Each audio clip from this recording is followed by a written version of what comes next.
Well, good evening, everyone, and welcome. We'll go ahead and get started. I'd like to call to order the City of Homestead Special Call Council meeting. Today is Wednesday, September 29th, 2021, and it is about 5:11 p.m. Roll call, Madam Clerk. Councilman Shelley. Here. Councilman Roth. Here. Councilman Fletcher. Councilwoman Bailey. Here. Councilwoman Avila. Here. Vice Mayor Faircloth Staggers. Here. Mayor Losner. Here. I'll read the hybrid meeting statement into the record. The city will hold a hybrid budget hearing special call council meeting. The public may participate in person at City Hall or virtually utilizing video conference via WebEx events or the toll-free conference call number. Please go to cityofhomestead.com/calendar for specific details and instructions on participation utilizing video and telephonic conferencing. The meeting can also be viewed live on the City Access channel or city website at cityofhomestead.com. Public comments can be made in person at the meeting or emailed to publiccomments@cityofhomestead.com. Written public comments are limited to 300 words per comment. Public comments on specific agenda items should include your name, address, and the item you would like to comment on, followed by your comment. It may be submitted by noon Tuesday, September 28th, 2021, and will be included in the minutes. Written public comments on general matters should also include your name, address, and your comment, and may be submitted up until 30 minutes after the end of the meeting and will be included in the minutes. Madam Manager, are there any additions, deletions, or deferrals tonight? No, Mr. Mayor, there are not. Thank you. The City of Homestead's proposed operating millage rate is 6.2055 mills, which is the same as the previous year's millage rate of 6.2055 mills. And the proposed voted debt millage rate is 0.4150 mills. The rolled back millage rate is 5.9054 mills. The proposed operating millage rate of 6.2055 mills is 5.08% above the rolled back rate of 5.9054 mills. First item is a discussion of the final tax millage rates and final budget. Does the Finance Department have a presentation? There's the same presentation that was given at the first budget hearing, Mayor, if you would like to see it again. Council, would you care to have them present the video presentation again? All right, I think you're fine. Thank you. All right. And tab 1, Mr. Attorney. Yes, Mr. Mayor. Tab 1 is a resolution of the City Council of the City of Homestead, Florida, adopting the final operating millage rate of ad valorem taxation and adopting the final millage rate for debt service on the general obligation bonds for the fiscal year beginning October 1, 2021 and ending September 30th, 2022. Thank you. We will open the public hearing, and I'll ask for any questions or comments from council on tab 1, establishing the operating millage rate and final voted debt millage rate. All right. Is there anyone online wishing to make a public comment on this item? Is there anyone in the audience wishing to speak on this matter? I will close the public hearing then. If there are no final comments or questions from council, I will ask for a motion to approve the resolution for car number 3280, adopting a final operating millage rate and final voted debt millage rate. Moved by Councilman Roth. Seconded by Councilman Shelley. Madam Clerk, roll call vote. Councilwoman Bailey. Yes. Councilman Roth. Yes. Councilman Shelley. Yes. Councilwoman Avila. Yes. Vice Mayor Fairclough Staggers. Mayor Losner. Yes. The motion carries. Thank you. Next item on the special call agenda is item 7, an ordinance for public hearing of second reading, tab 2, car number 3278, which is adoption of the fiscal year 2022 budget. Mr. Attorney? Yes, Mr. Mayor, this is second reading of an ordinance of the City of Homestead, Florida, adopting the budget for each of the several funds and departments of the city for the fiscal year beginning October 1, 2021 and ending September 30th, 2022, approving capital improvement plan, providing for repeal or severability and an effective date. Thank you. Are there any initial questions or comments from council? None. This is a public hearing. Is there anyone online wishing to speak on this matter? Is there anyone in the audience wishing to speak on this matter? Close the public hearing and ask for a motion to approve car number 3278, adoption of the fiscal year 2022 budget. Moved by Councilwoman Bailey. Seconded by Councilman Roth. Roll call vote, Madam Clerk? Councilman Shelley. Yes. Councilman Roth. Yes. Councilwoman Bailey. Yes. Councilwoman Avila. Yes. Vice Mayor Fairclough Staggers. Mayor Losner. Yes. The motion carries. Thank you. Then we have a second reading on car number 3343, amending section 2814 surcharge. Mr. Attorney. Yes, Mr. Mayor, this is second reading of an ordinance of the City of Homestead, Florida, amending the City of Homestead Code of Ordinances by amending Chapter 28 Utilities, Article 1 in general, Section 2814 surcharge for county sewage treatment charge, amending the mechanism for adjustment of rates, fees, and charges concerning water and sewage, providing for inclusion in the code, providing for severability, providing for conflicts, providing for implementation, and providing for an effective date.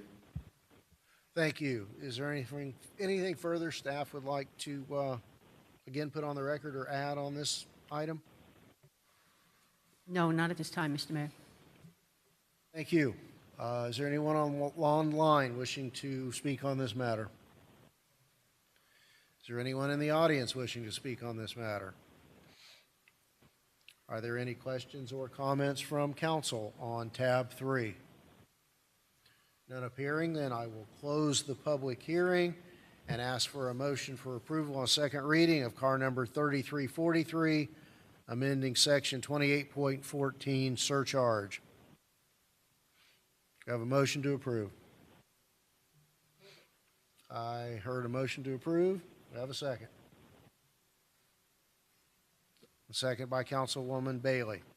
Roll call vote, Madam Clerk? Councilman Shelley. Yes. Councilman Roth.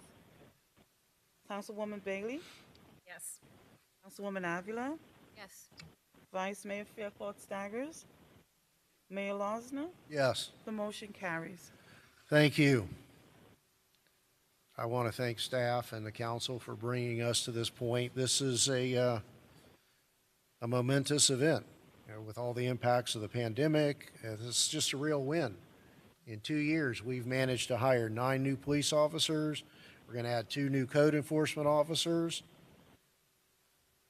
provide a wide range of ongoing relief for those who remain impacted, and begin much-needed upgrades to our parks. And again, I want to commend staff and council for working together to bring us to this point. Is there anything further, Madam Manager? No, I would like to just add our own thanks to you, Mayor and Council, and to all of our staff for working together for, as you said, a balanced budget, no millage increase, and bringing much-needed resources to serve our city. So it's a joint effort that's very much appreciated. Thank you. Thank you. Mr. Attorney, anything further? No, sir. I have a motion to adjourn the special call meeting.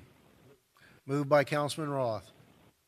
Seconded by the Vice Mayor, I think. All in favor? Aye.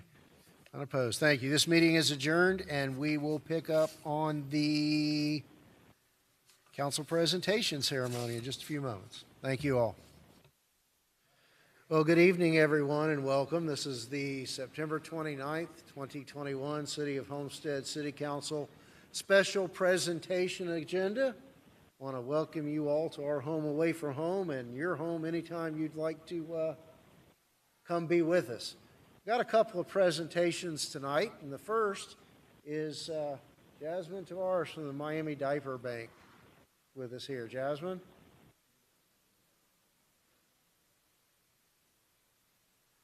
Is she in the lobby? Okay.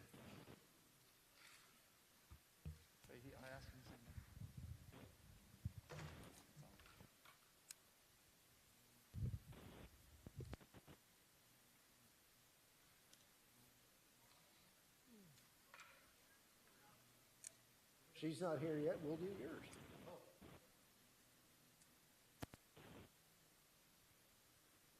Now, Councilman Hall, if you want to go ahead and do your presentations, come on down, and we'll get back to the other. We're gonna have Larry. Oh, she's here. This one is. Yeah.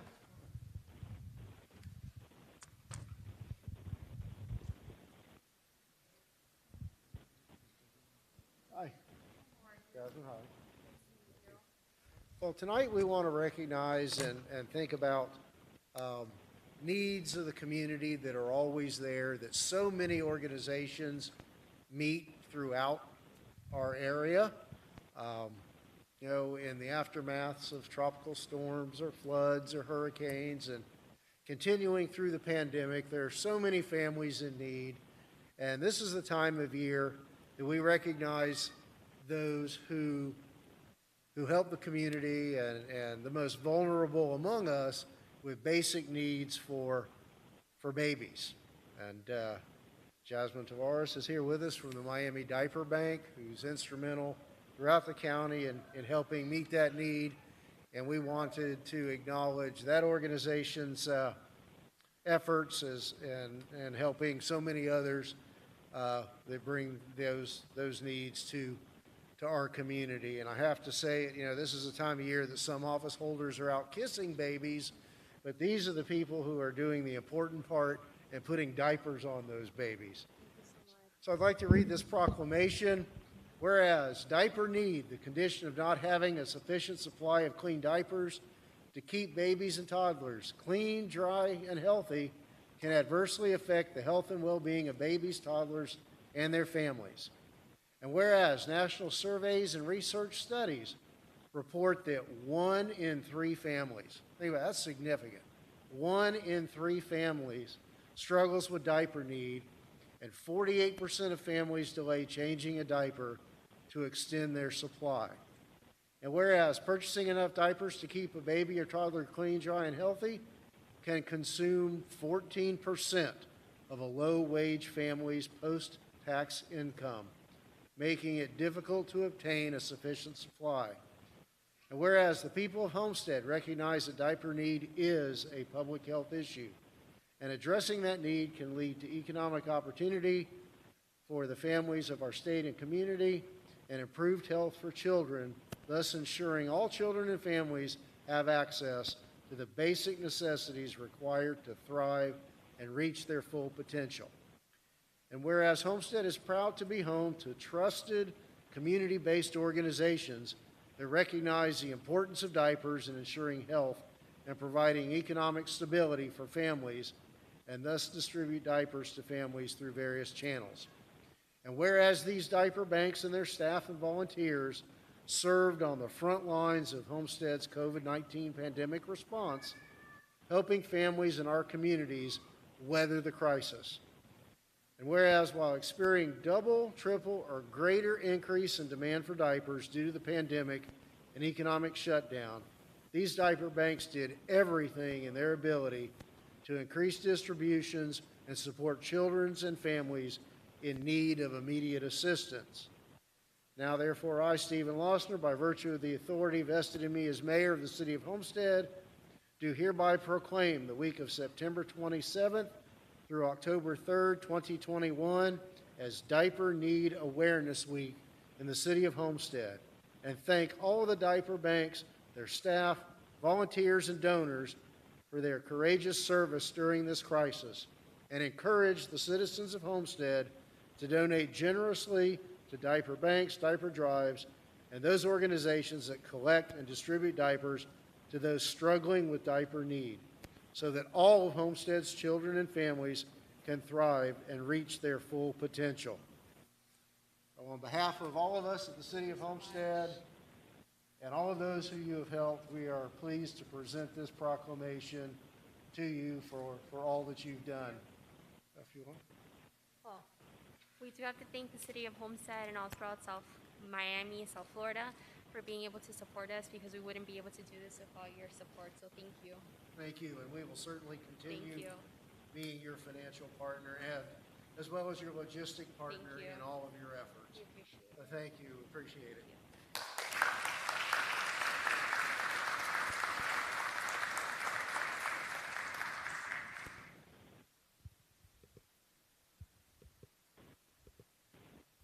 Councilman Roth.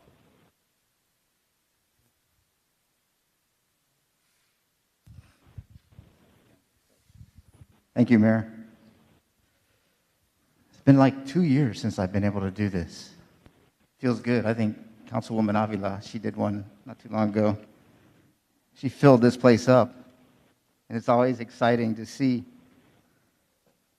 children who are going over and above to create better lives for themselves. And today I have the honor to welcome the Sapphire Dance team that performs out at South Dade Senior High School. And I want to invite Ashley Wonar to come up. Coach, come on up, Coach. This is the one who dedicates a lot of her time to the young ladies. And I'm going to read this little thing here I've got, and then we're going to make a nice presentation to the girls. We'll bring them up in a second. You're the star right now. They'll be the star in just a few minutes. So the team was founded in the fall of 2008 when Coach Ashley came to South Dade High School. The team has since then competed in all genres of dance, from hip-hop, contemporary, lyrical, open, jazz, officer line, and ensembles. The team has won first place. This is another Homestead group of individuals that go out and represent us, and they come back with first place. We love that, and we're proud of you guys for doing that. The team won first place on a regional, state, and national level, representing the premier school of the South proudly. They work with many local choreographers. That's a tough word to say, right? Choreographers. From the dance community, the Sapphires are a family. And earlier this year, they won first place at a state and national level for their hip-hop routine in a small variety. They are taking dance to new heights each year and always go above and beyond. And it's always inspiring to me that the young children try to achieve so much. But I always like to point out as well that it takes a support team, their family, their mom, their dad, their brothers, and their sisters to sacrifice to make their dreams a reality and to make their dreams come true as well. And it's also important that parents bring it to all of our attention here. Those of you that are in this city that want to spotlight your children's achievements so that we can highlight them here on a city level. Today, these ladies are going to receive these beautiful plaques and recognition for what they've done in school and competitions and for representing not only the city of Homestead, but Deep South Dade and South Dade Senior High School. So I'd like to bring the team up, bring all the girls up. Don't be shy, come on. This is not on camera, it's not being filmed. Wink, wink. And I'd like to distribute each of these. I think there's two here. They gave me a special note. In addition to the team competitions, there were two young ladies that also placed, looks like top 10 in the state of Florida, which I don't know how many women or girls they've competed against, but I would assume, seeing that there's 10 or 12 here, that across the state, that's probably a lot of competitors. So congratulations. That was Dia. Is it Dia? Which one's Dia? She's not here. And then Alexandra. Congratulations on top 10 in the state.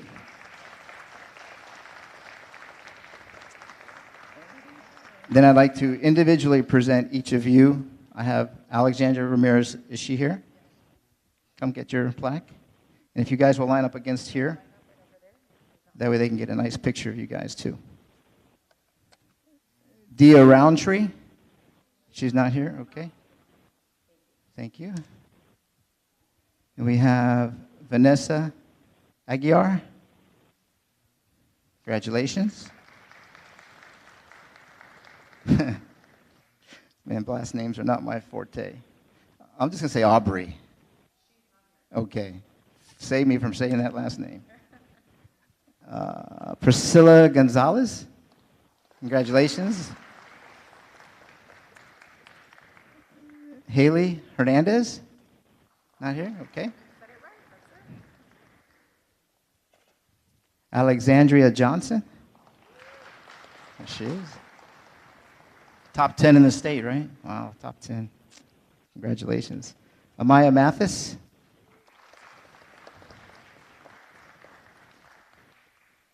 We have Christian Morera.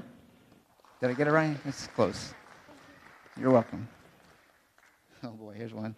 How about Zina Pickard?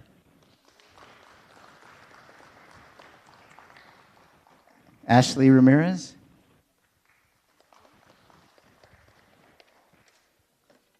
Oh boy. Miss Rios. I'm not even going to try. Alexia Trevino. There she is. It's her mom that put this all together. Thank you, Janet. You can stand up and take a picture. Come on, you can come up here.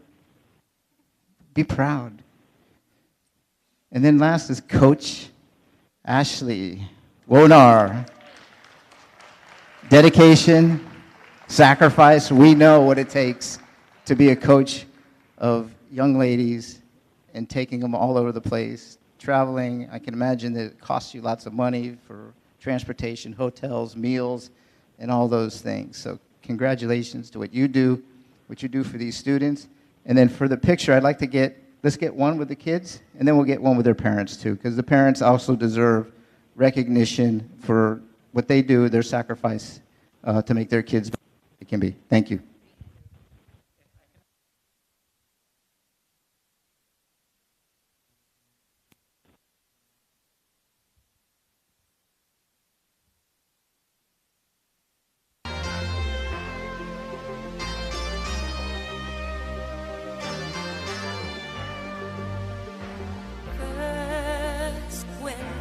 Nothing but a slow glowing dream that your fear seems to hide deep inside your mind.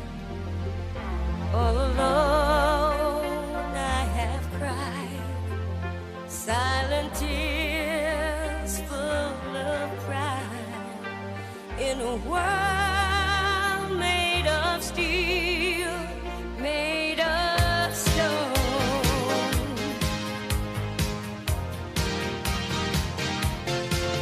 Where I hear the music, close my eyes, feel the rhythm, wrap around, take a hold of my heart. What a feeling.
Okay.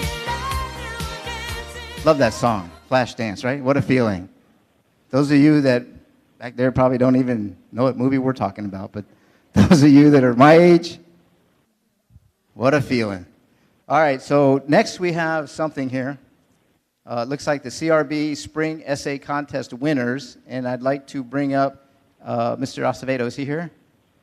He's with the CRB. Is there anybody else from the CRB here? And then we have, I guess, 3 winners too, right? 3 winners. So Mr. Acevedo has dedicated his time and energy to the CRB for many years now. And it was him that put together these essay contests. And those of you that have been here before know that we've done this. And it looks like we have $500 gift cards again to give out to some winning students. So I'll let you take that and do that. All righty. Good afternoon, everyone. I didn't expect to speak tonight. I didn't write a speech, but I guess it comes with the title. So with that being said, when we first started the essay contest, you know, it was a long-term dream of mine. Once I became a board member, I didn't know I was going to become the chairman, but it was a dream of mine to bring that to the CRB board because I was once a winner of a contest. And, you know, it made a change in my life. It set a mark on my life as to how I was going to one day give back to the community that I live in. So it's a great pleasure today to present these 3 individuals. I mean, they range from elementary to middle school to high school. And it just so happened that this spring essay contest, even though we've went through summer and we're now in fall, it did take a lot of work to get through all the submitted essays. We had over 250 essays submitted for this spring essay contest. I don't know if it was a prize winning of $500 or if it were the prompt or topic as far as the COVID and what everybody wanted to do after COVID, but it was overwhelming that we read through these essays and we realized that everybody just wants some type of normalcy. Everybody's reaching for normalcy. Everybody's ready for everything to just go back to normal. And another thing that we did see is that parents played a big, big role in the pandemic and making sure kids felt safe and secure. So without further ado, I just want to go ahead now and present our 3 winners. We're going to start from the youngest, elementary. And our elementary winner comes from Somerset Silver Palms, right here in Homestead. All right, Jocelyn Gonzalez, if you may please come on up. If you can stand behind the podium. And here you go, $500 prize gift card. Woo! All righty, and next is our middle school winner, coming from Gateway Environmental K-8 Learning Center right here in Homestead. And that is Ramon Matias.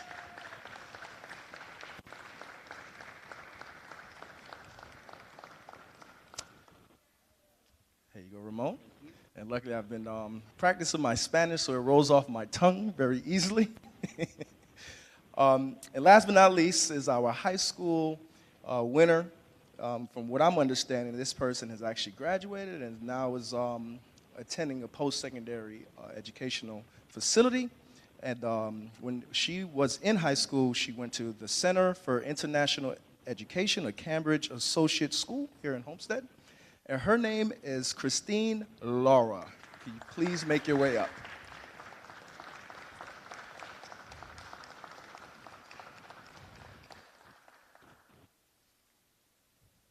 Great job. All right, and I just want to say it was a pleasure reading each and every one of you guys' essays, and you guys followed the rubric. All right, yes, your grammar was on point, okay, and you guys wrote in such a way that it was inspiring to all of us, and we just selected you because of it. So keep on rolling. Whatever your current aspirations are, we wish you best, and just shoot for the stars, okay? At least you will land on the moon if you don't hit the star, right? All right. We'll line them up over here for a picture, and as I always like to say and compliment the parents, parents, make your way up here as well. We're going to get a picture with your students. When they told me we had 200 plus entries, I was like, you gotta be kidding. That's a lot of reading. And thank you to Michelle for staying on top of this, Tahim and your group for staying on top of this and getting all those essays read and whittling it down all the way down to the final three girls, or three students here. $500 gift cards, that's gonna go a long way. And come on up, parents, let's get your pictures too.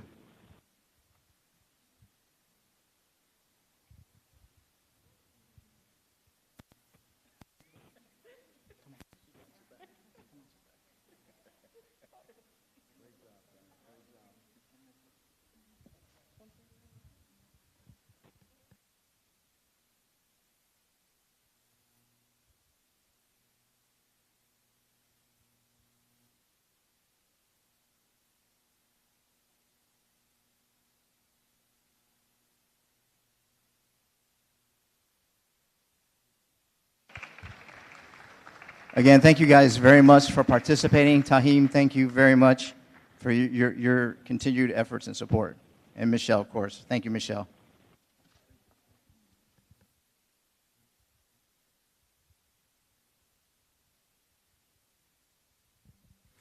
Thank you. That concludes our presentation agenda, and we will open the Community Redevelopment Agency meeting at 6 o'clock. Good evening, everyone, and welcome. This is the City of Homestead Community Redevelopment Agency meeting. Today is Wednesday, September 29th, 2021. The city will hold a hybrid CRA meeting. The public may participate in person at City Hall or virtually, utilizing video conference via WebEx events or the toll-free conference call number. Please go to cityofhomestead.com/calendar for specific details and instructions on participation utilizing video and telephonic conferencing. The meeting can also be viewed live on the City Access channel or city website at cityofhomestead.com. Public comments can be made in person at the meeting or emailed to publiccomments@cityofhomestead.com. Written public comments are limited to 300 words per comment. Written public comments on a specific agenda item should include your name, address, the item you'd like to comment on, and your comment, and can be submitted by noon Tuesday, September 28th, and will be included in the minutes. Written public comments on general matters should also include your name, address, and your comment, and can be submitted up until 30 minutes after the end of the CRA meeting and will be included in the minutes. Madam Clerk, will you call the roll, please?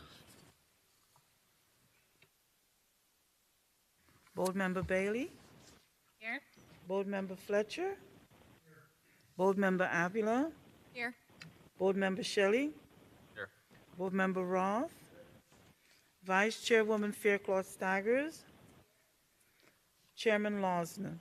Here. Thank you. Ms. Driver, are there any deletions or deferrals? No, Mr. Chair. Thank you. We have before us the minutes of the meeting of September 13th, 2021. I'll entertain a motion for approval of those minutes. Moved by Councilwoman Bailey. Second by the Vice Mayor. Are there any further questions or comments? All in favor? Any opposed? Next item is tab 2, new business, car number 3334, Chrome Avenue Main Street paint project. Ms. Driver? Thank you, Mr. Chair. The CRA's primary goal is to fight neighborhood deterioration and eliminate blight within its designated area.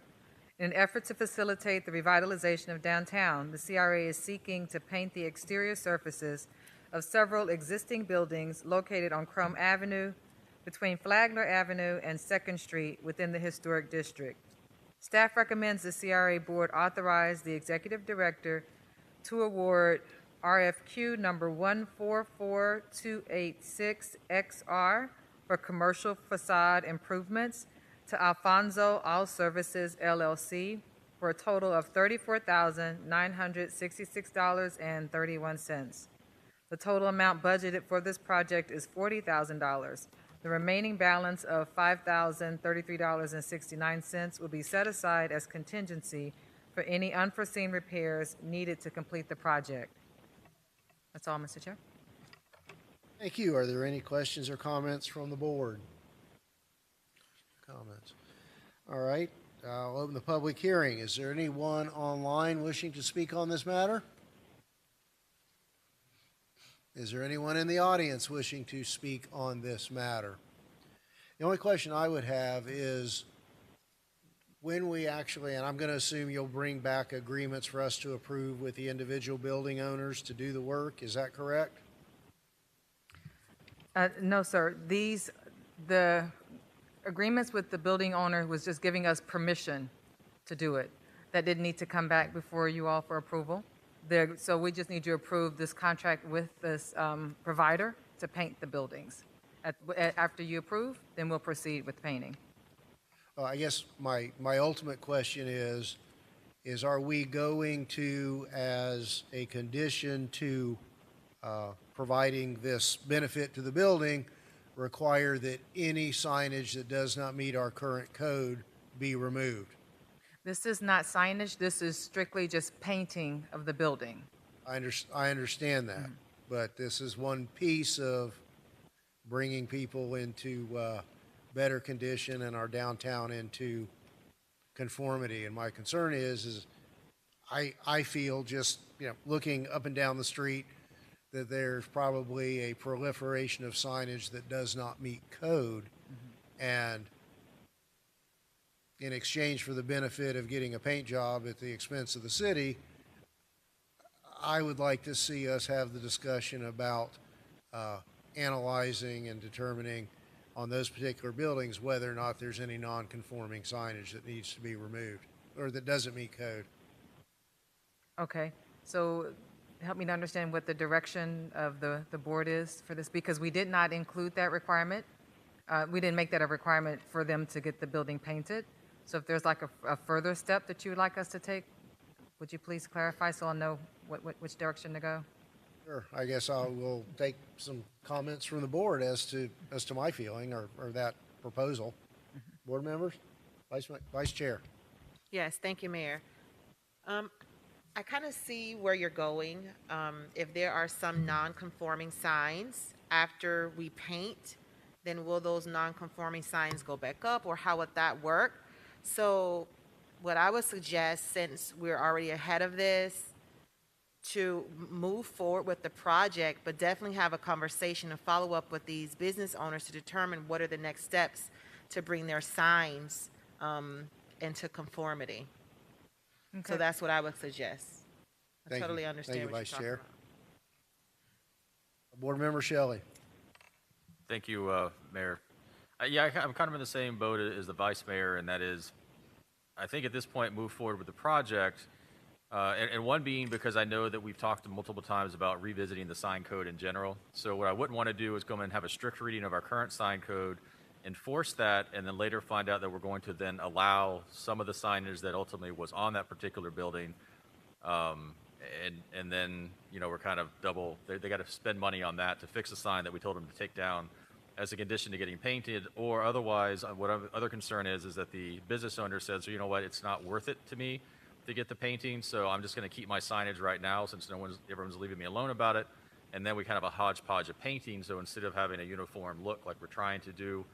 So I do think we kind of continue with what we have, but I agree with the mayor, and that is we need to figure out what it is we're going to enforce, what the signage should look like, and then make sure everyone's in conformity, because we really haven't enforced signage anywhere in the city for a while. So I agree the issue is good, but I don't think I want to use this as kind of the carrot or the stick item. So for me, thank you, Mayor. Thank you, Mr. Shelley. Anything further? Okay. Board Member Avila. Thank you, Mayor. I agree. We need to move forward with the project. We need to infuse our small businesses in the downtown and start attracting a cleaner look, more businesses down there, and then we can attack the sign code when we review the code, review the rezoning as we continue our budget workshops. So I appreciate you bringing this to us to move forward with, and I'm in favor of it. Thank you. Thank you. So we'll close the public hearing, and I'll ask for a motion to approve this matter. Moved by Vice Mayor. Second. Second by Board Member Avila. Any further questions or comments from council? All in favor? Any opposed?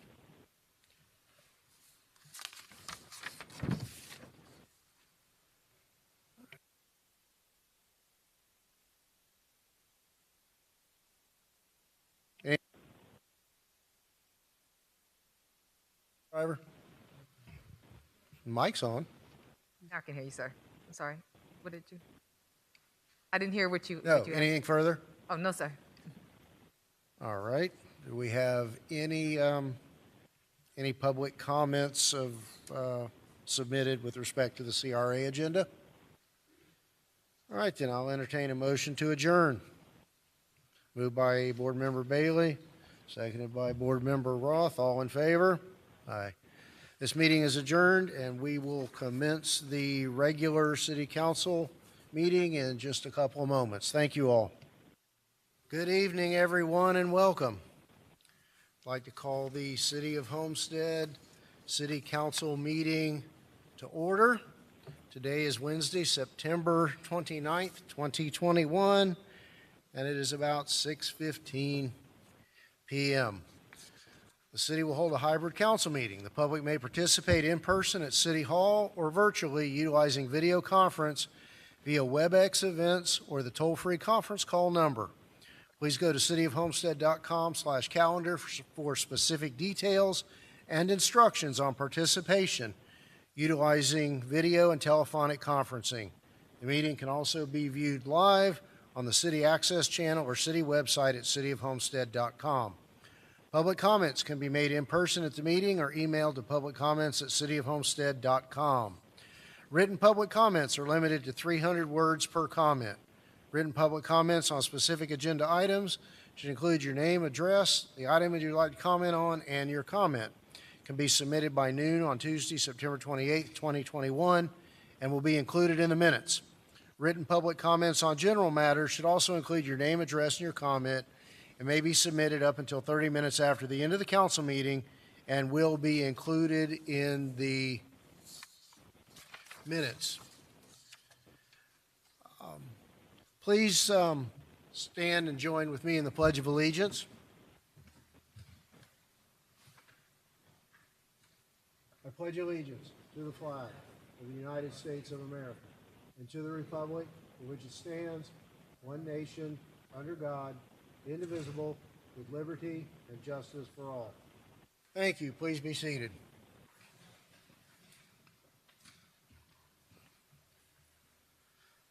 All right. Roll call, Madam Clerk. Councilwoman Avila, Here. Councilman Fletcher, Here. Councilwoman Bailey, Here. Councilman Roth, Here. Councilman Shelley, Here. Vice Mayor Faircloth Staggers, Mayor Losner, Here. Thank you. All right. Madam Manager, are there any additions, deletions, or deferrals? Yes, Mr. Mayor. Tabs 24 to 32 and tab 35 are deferred.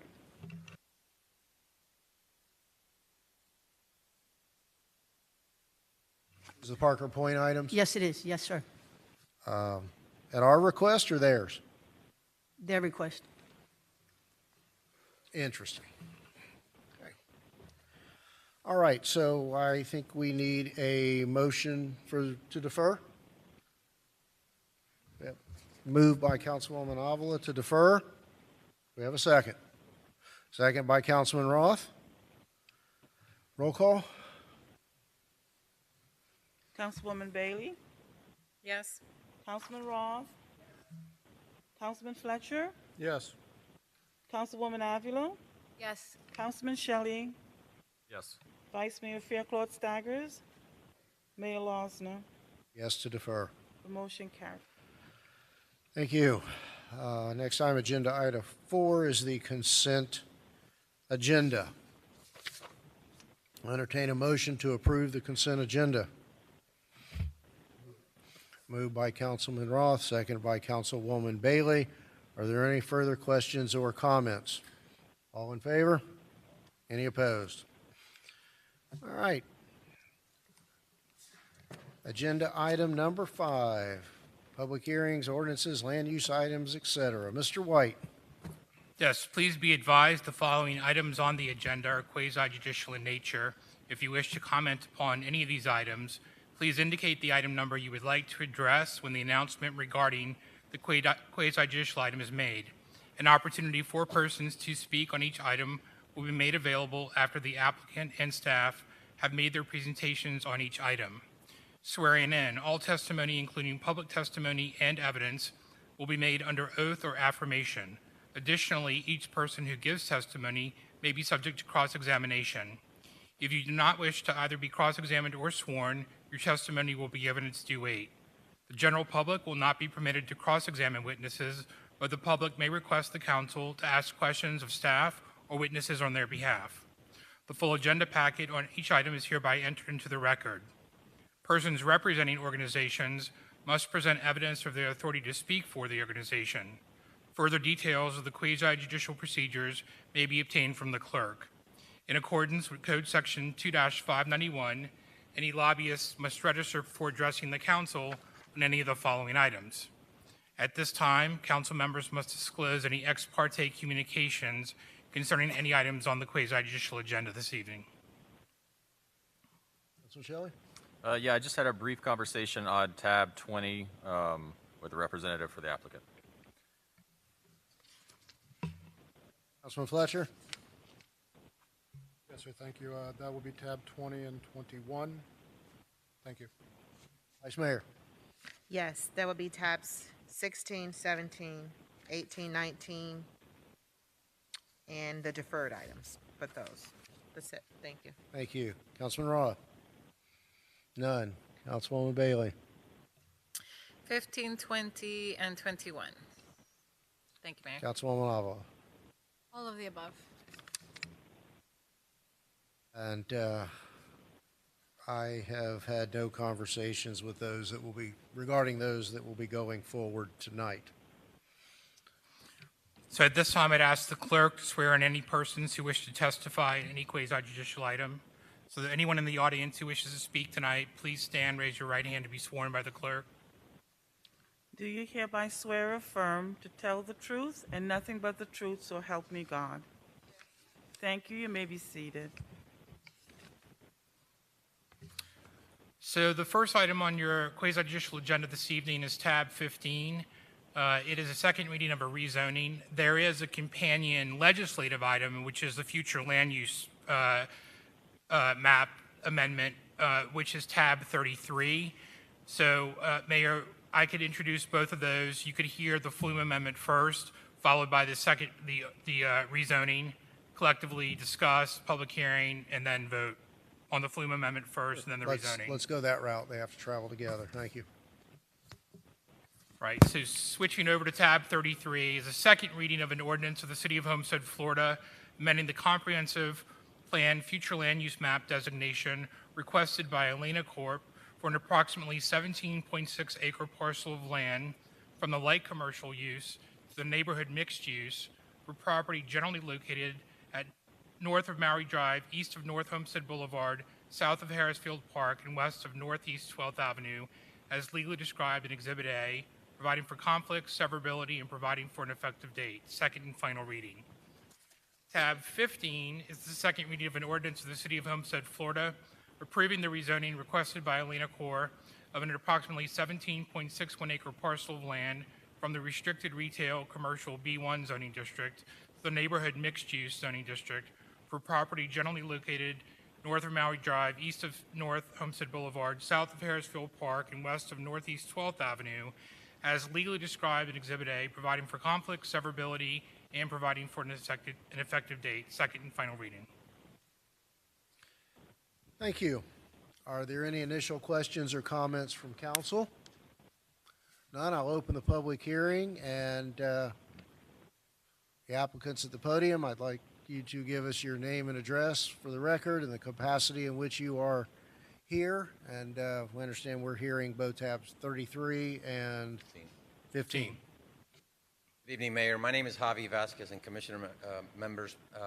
Javi Vasquez, my law offices are with Berger Singerman, 1450 Brickell Avenue, here on behalf of the applicant, I'm sure you all remember this presentation from last time. I don't know if I need to go through the presentation again. We're here on second reading. I'll just give you guys an update on where we left off.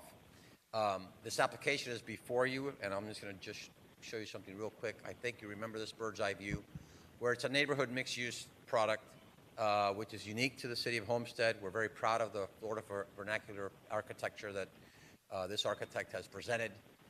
It calls for 45,000 square feet, roughly, of retail along the front with approximately 160 units along the rear.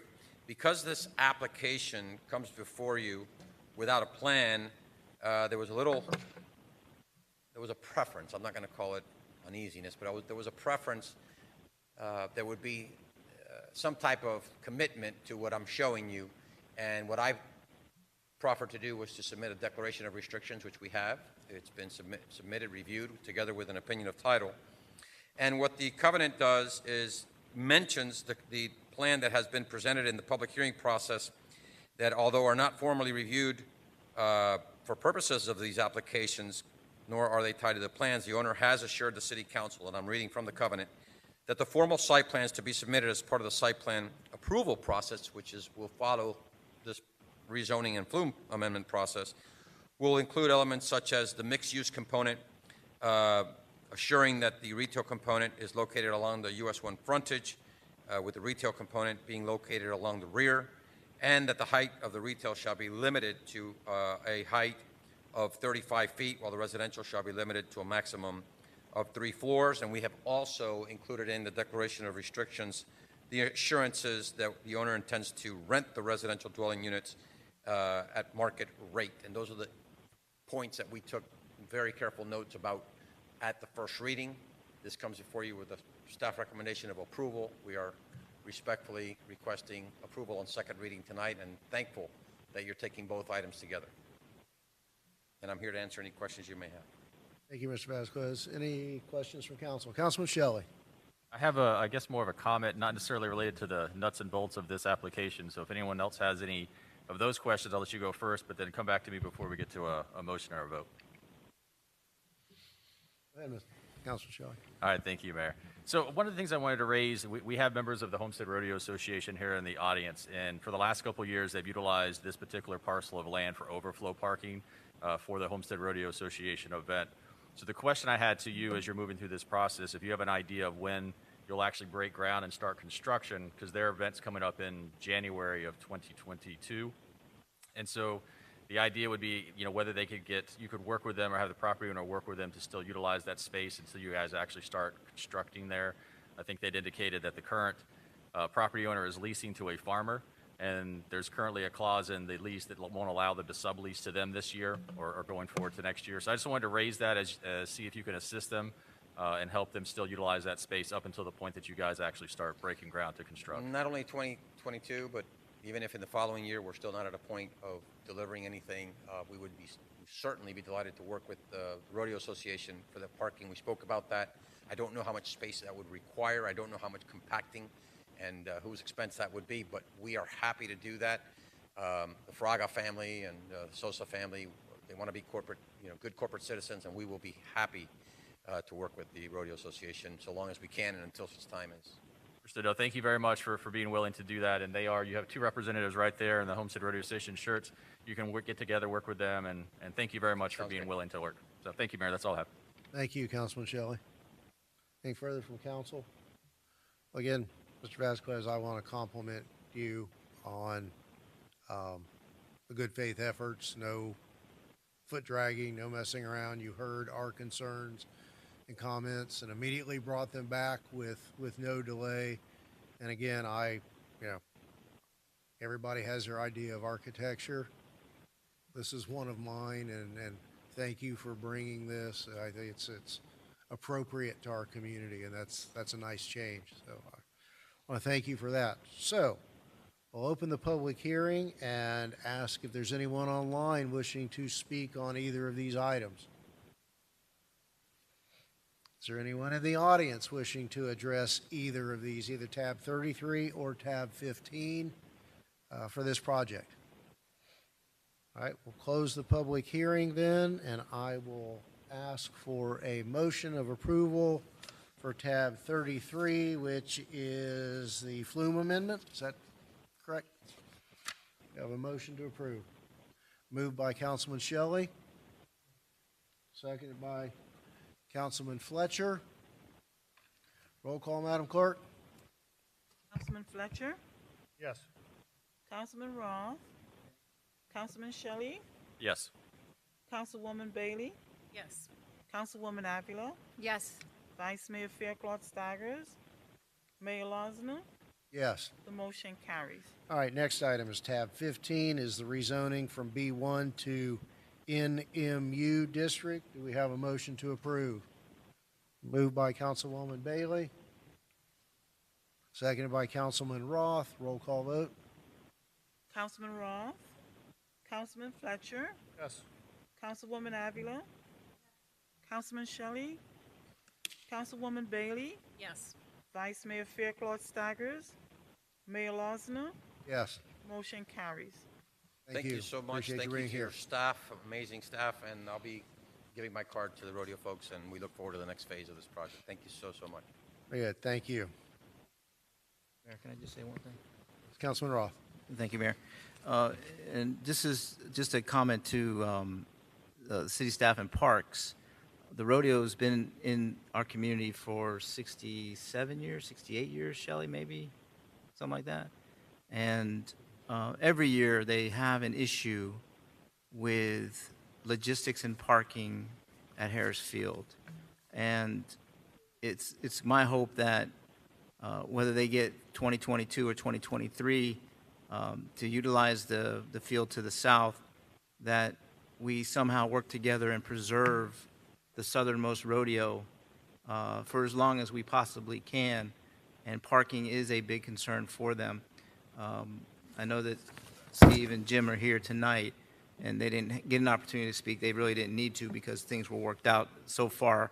But in the future, we need to consider what we have here in the city with the legacy of the rodeo and the close to 15,000 rodeo fans that come here each year to witness the southernmost. So just in the back of your head, we have a lot of things that are coming up, that there are possibilities for helping them and keep that legacy alive. So Councilman Shelley, thank you for bringing that up. I been in touch with them as well. The corporate guy, I think he left already because I didn't get to say my piece, but I was going to ask for 4 acres. Give me 4 acres for the Rodeo Association. You want to be a good corporate citizen? Help us out. But at least we got a couple years, and you guys worked that part out, and just keep in mind that we need to help you guys in the future. Thank you, Mayor. Thank you, Councilman. All right, next item is tab 16, car number 3267, public hearing number 2021-06, site plan for COPART of Connecticut, Inc. Sounds familiar. Mr. White? Yes, Mayor. Tab 16 and 17 are companion items.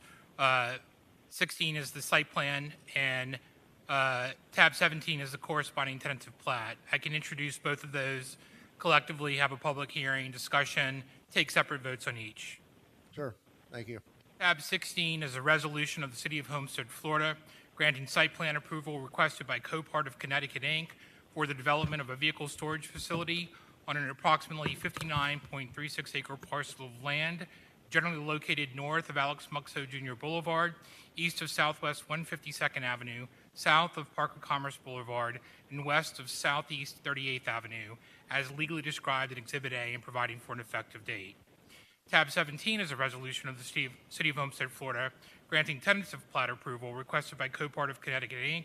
for the development of a vehicle storage facility on an approximately 59.36 acre parcel of land, generally located north of Alex Muxo Jr. Boulevard, east of Southwest 152nd Avenue, south of Park of Commerce Boulevard, and west of Southeast 38th Avenue, as legally described in Exhibit A and providing for an effective date. Thank you. Staff report. Good evening. Ms. Lopez? Good evening. Staff recommends that the mayor and council, Staff recommends that the mayor and council approve the proposed site plan and tentative plot request to to develop Phase 2 of a vehicle storage no sales facilities on approximately 60 acres of land located south of Southwest 336th Street at Southwest 147th Avenue within the Homestead Park of Commerce. The applicant, COPART of Connecticut, intends to develop the property as a vehicle storage no sales facilities, which is a permitted use within the Homestead Park of Commerce Master Development Plan via Ordinance 2020-0803. Consistent with the HPOC Master Development Plan and the recorded declaration, no sales or auctions will take place on the property. In addition, no dismantling, deconstruction, crushing, or compacting of vehicles or parts thereof will occur on the property. No buildings are proposed for the site at this time. The site plan provides sidewalks, entrance gates, and a masonry wall enclosed with a hedge. Visual and auditory buffering will be provided in the form of an 8-foot masonry wall with extensive landscaping. The site plan was reviewed pursuant to Section 3047, Unified Site Plan Requirements and Review, Chapter 29, Vegetation, Article 6, Planned Unit Developments, and the city's adopted Miami-Dade County Urban Design Manual for General Development Layout and Design Features, Connectivity, internally and with the surrounding communities, and the HPOC Master Development Plan as previously amended and pursuant to Ordinance 2020-0803, the Declaration, the Villages of Homestead DRI Development Order, and the Villages of Homestead Master Plan. The tentative plat is consistent with the criteria and standards set forth in Chapter 25 of the City Code, Subdivisions and Platting, Miami-Dade County Chapter 28 Platting, and Chapter 177 of the Florida Statutes. Thank you. Are there any initial questions from council?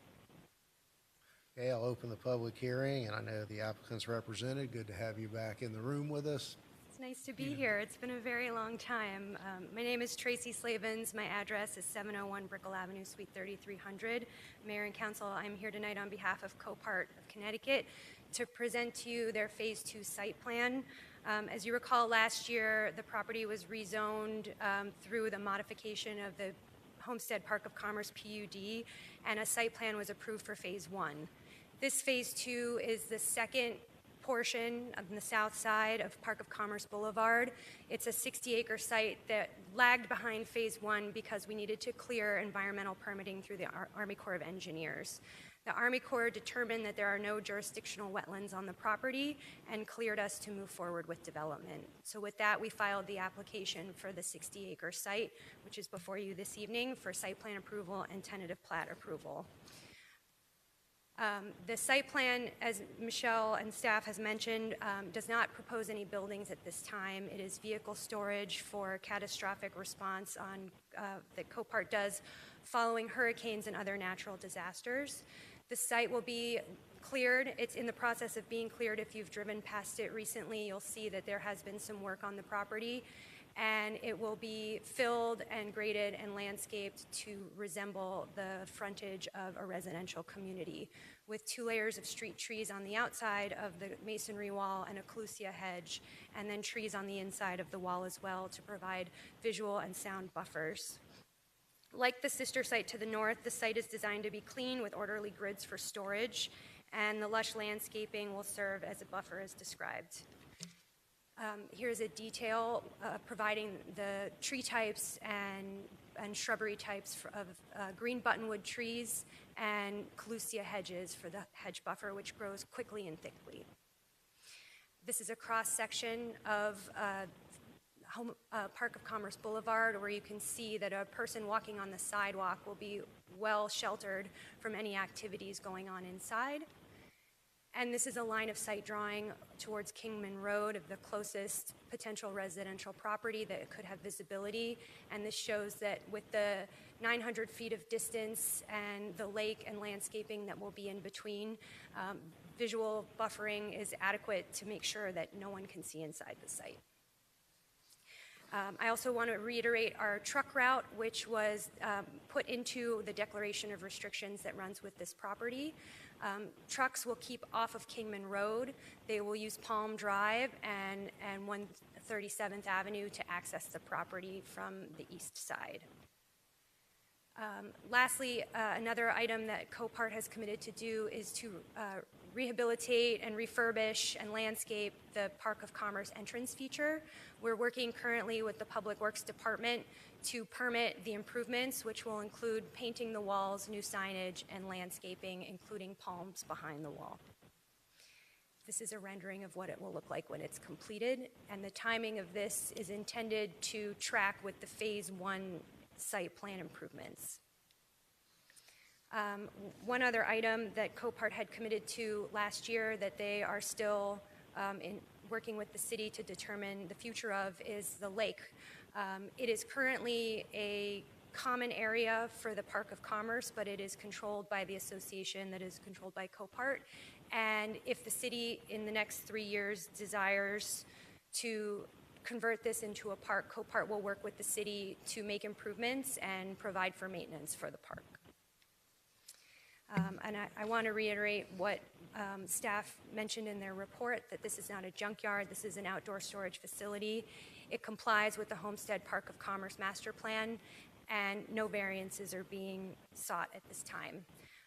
COPART looks forward to being an ongoing partner in the community. They will help with civic activities. They have already done so, and they will continue to do so. The site will be available, and we will work with the city departments if first responder training is appropriate there. That's something that they often do, since the sites do remain vacant for much of the year, and it's a great opportunity for law enforcement and emergency responders to practice drills. And I also want to reiterate that this activity does not impact the Air Force base flight path, and we have committed to conform to the APZ zoning regulations.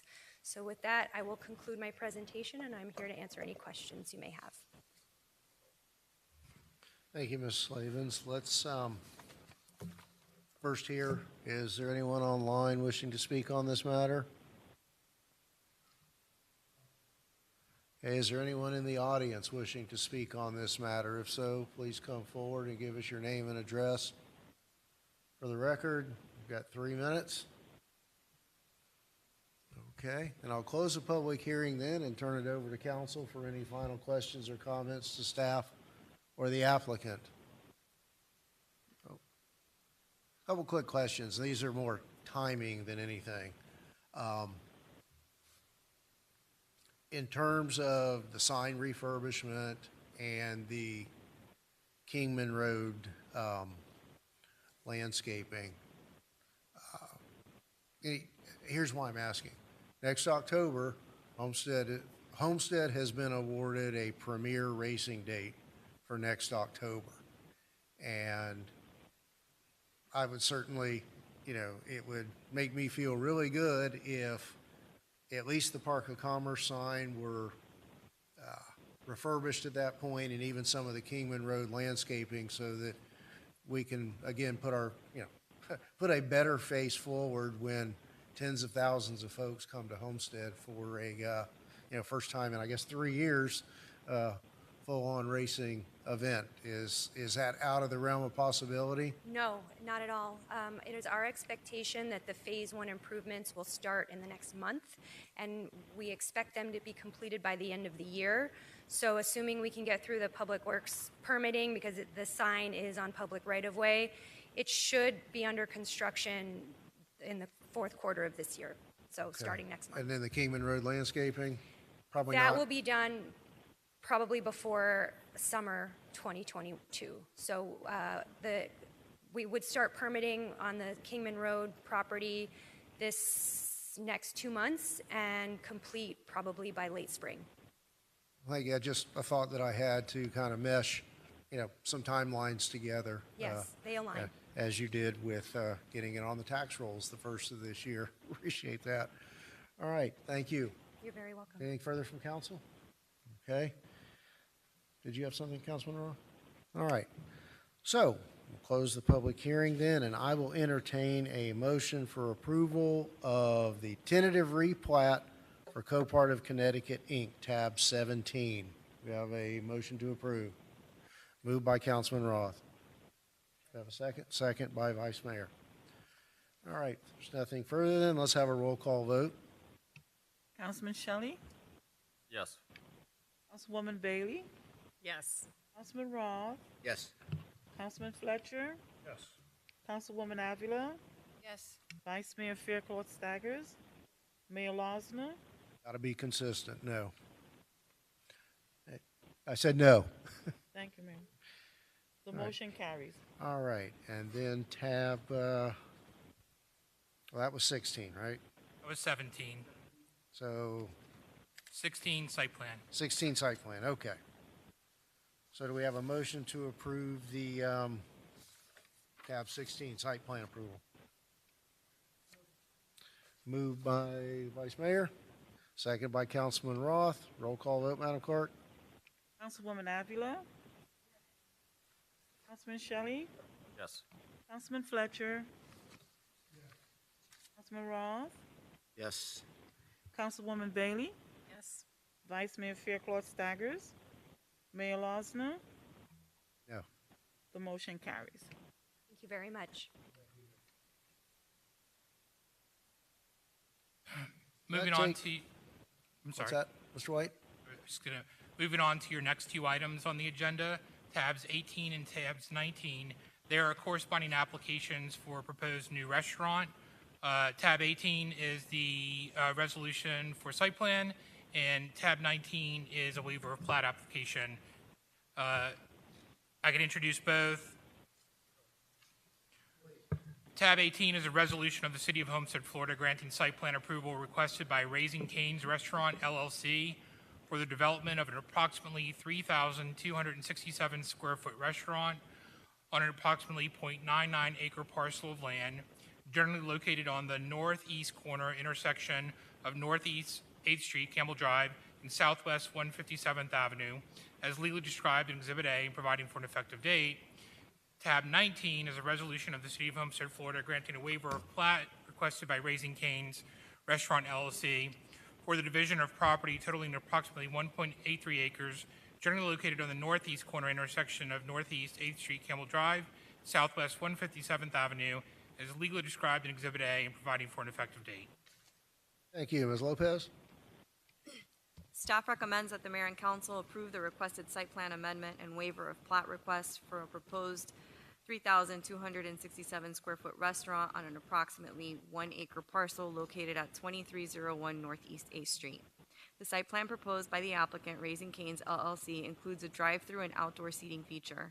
The site plan includes 25 surface parking spaces, 2 ADA accessible spaces. The on-site parking areas are located behind the main structure and will be screened from the public right-of-way with a combination of building facades, landscape and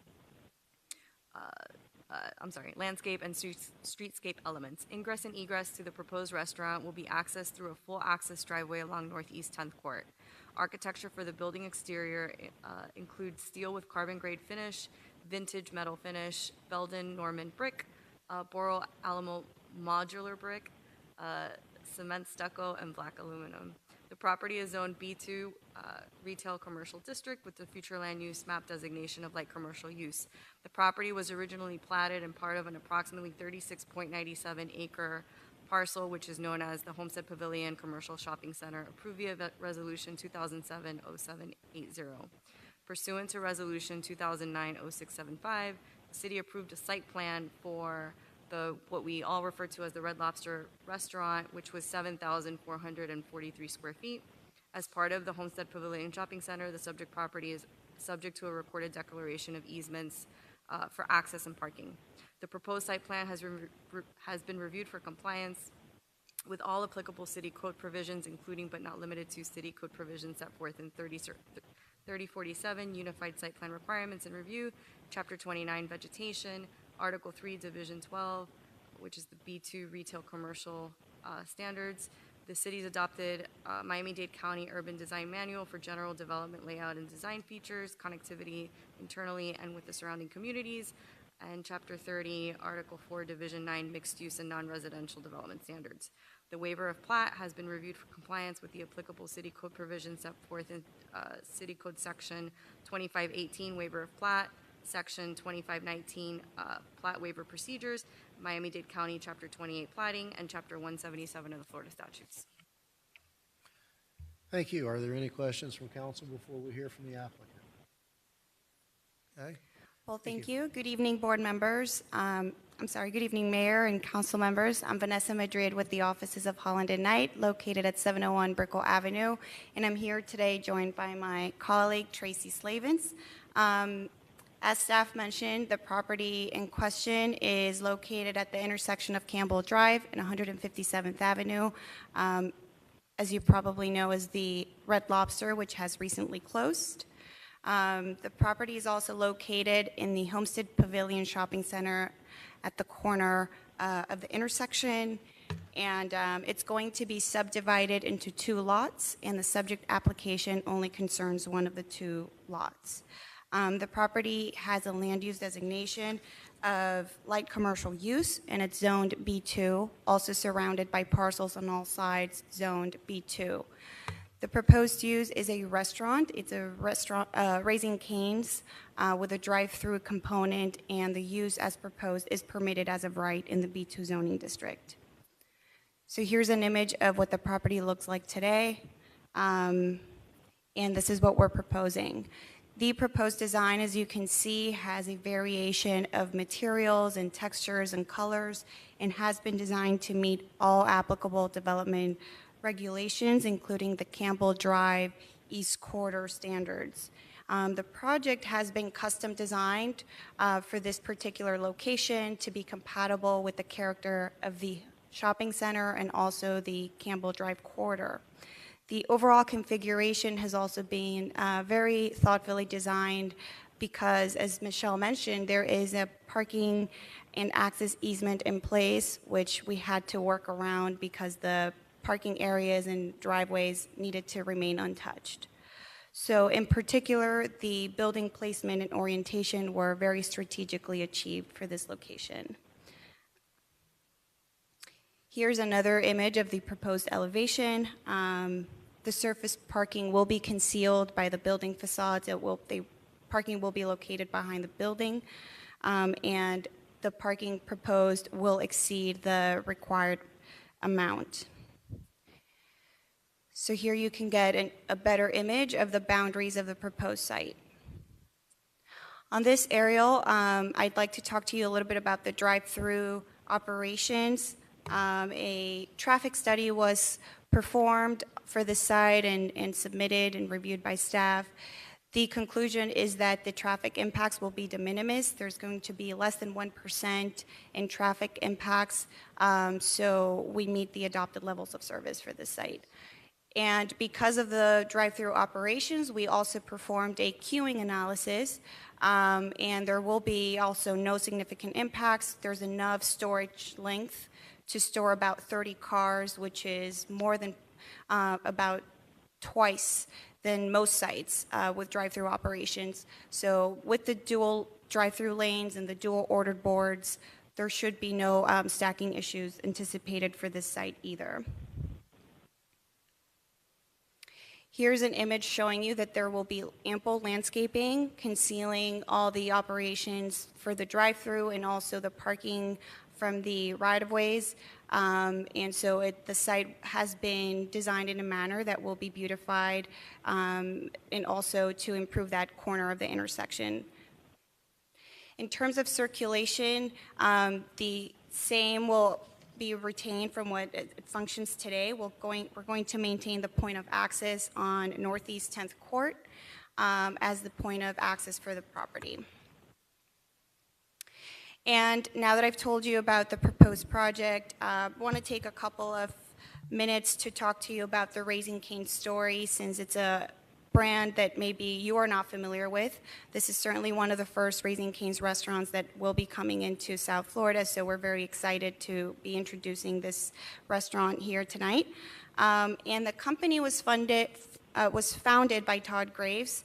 He worked as a fisherman for long hours trying to save money to open up his first restaurant in Louisiana, which he opened in 1996. And today it's one of America's fastest growing restaurant companies. This is also a brand that's known for being an amazing community partner. They give back to the community in more than one way. They're part Part of their success is because they work with a purpose. As you can see here, they are involved in giving back to communities in the areas of education, feeding the hungry, sports, and extracurricular activities for the people in the community. So as a testament to their involvement, we can see also that during COVID, the company worked really hard to feed frontline workers and also create masks for frontline workers, and also ensured that way that none of their crew members lost their jobs during the pandemic, even when the restaurants was closed. So that gives you a little bit of a sense of what kind of community partner is coming to the city. As I mentioned, they're a very fast-growing company. They have over 500 restaurant locations in 28 states, and this will be one of the first in Homestead, in Florida, especially South Florida. Raising Cane's will also be bringing much-needed jobs. They've been nominated as one of the best places to work by Glassdoor. The company values and rewards top talent. There's possibilities of job opportunities from crew members to operation managers and other levels within the corporate structure. They also offer competitive perks and benefits, including medical insurance, pharmacy benefits, retirement benefits, and even pet insurance. So it's definitely a great place to work at. And for this particular location coming to Homestead, they're anticipating to hire between 75 and 125 employees, out of which 4 to 6 will be salaried managers earning between $60,000 and $100,000 a year. And the crew members will be earning between $10 and $18 an hour.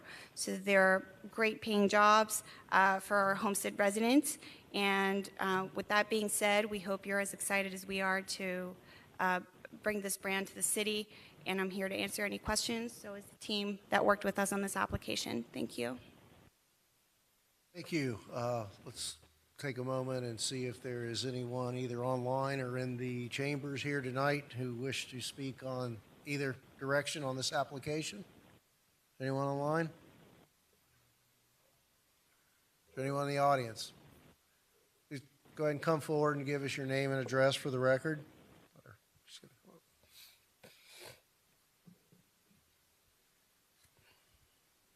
My name is Susan Sorrentino. I live at 2610 3rd Avenue here in Homestead. I'm also chairwoman of the Public Art Committee here in Homestead. Is this project contributing to art in public places, the 0.5% of the construction cost? Did you hear me? Yeah, the art in public places, would that be at the time permits were pulled? Correct. At the time of permitting, after site plan approval, the applicant has opted to pay the contribution fee via the building permit. Okay. Then I want to address what I have to say to all of you. This location is premier in its visibility to everyone who comes and goes to Homestead. It filters right past this location. I consider it probably the most important gateway location where we could have public art. This particular portion, I'll address right now, they've already contributed. The next portion that we go over in the next 2 tabs, I'm not sure if they contribute or they planned on doing their own.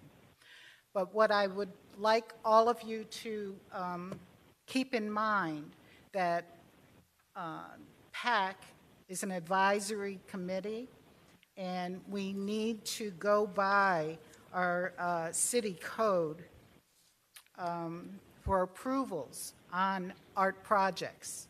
And it's in our section 32-37.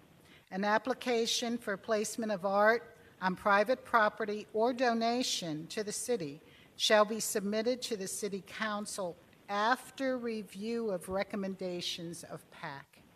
This past year and a half is the first year and a half you've had a committee in place. So I just wanted to kind of give you a heads up to let us be part, the committee, let us be part of the decision-making for art. This location is amazing. And I think that as our committee reviews the location, maybe we want to take their contributions, add to it, and from our fund that we've already accrued, and do something major for Homestead. Everyone coming for the Speedway, going from the Speedway, they're going by this location. All the residents coming and going off of the Turnpike go by this location. So I'm just appealing to you that you have a PAC committee that can advise you. Let us. Okay? Thank you. Thank you. All right. Anyone further in the chambers wishing to speak on this matter? I mean, to the applicant, I mean, we have our answer from staff that donation will come at time of building permit, and then will be governed by whatever our ordinances provide. Correct. Thank you. All right. Any questions or comments from council on either of these two applications that are before us for this project? Councilwoman Bailey. Thank you, Mayor. So I had not heard of this restaurant, and I was pleasantly surprised when I Googled it and saw how Instagrammable it was and saw all the cool locations all over, not in Florida, which is typically what I find. So I was very happy to see the color renderings and the use of all the different materials and the really unique look for the inside. So kudos. I'm a big fan of the One Love tagline. Thank so you. I look forward to seeing how well it goes. Amazing. Thank you. All right. So with that, do we have a motion for approval, if there's nothing further, for tab 18, granting site plan approval for this project? I'll move it. It's been moved and seconded. Roll call vote. Councilman Roth, Yes. Councilwoman Bailey, Yes. Councilwoman Avila, Yes. Councilman Shelley, Yes. Councilman Fletcher, Yes. Vice Mayor Fairclough Staggers, Mayor Losner. Yes. The motion carries. Moving on to tab 19, car number 3268, Raising good Cane's evening. Thank waiver plat. Do we have a motion for approval on this item? We have a motion. We have a second. Mr. Fletcher, roll call vote. Councilman Fletcher, Councilman Shelley, Yes. Councilwoman Bailey, Yes. Councilwoman Avila, Yes. Councilman Roth, Yes. Vice Mayor Fairclough Staggers, Mayor Losner. Yes. The motion carries. All right, thank you. Well, thank you for your support. We'll see you at second reading. Thank you. All right. Next item, car number 3330, public hearing 2020-07, site plan for Viking 162 LLC, tab 20. Mr. White? Yes, Mayor. Tab 20 and 21 are companion items. 20 is the site plan approval site plan application, and 21 is the application for tentative plat approval. Like in similar fashion, I can introduce both, collective public hearing, take a vote on each separate item. Please. So tab 20 is a resolution of the City of Homestead, Florida, granting site plan approval requested by Viking 162 LLC for the development of an approximately 14,918 square foot commercial facility on an approximately 1.44 acre parcel of land, generally located on the northeast corner intersection of Southwest 320 Street, Maui Drive, and Southwest 167th Avenue, as legally described in Exhibit A and providing for an effective date.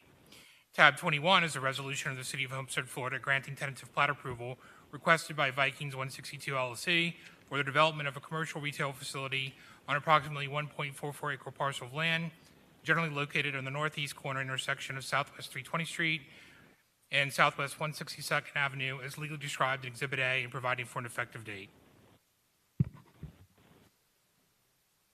Thank you. Ms. Lopez?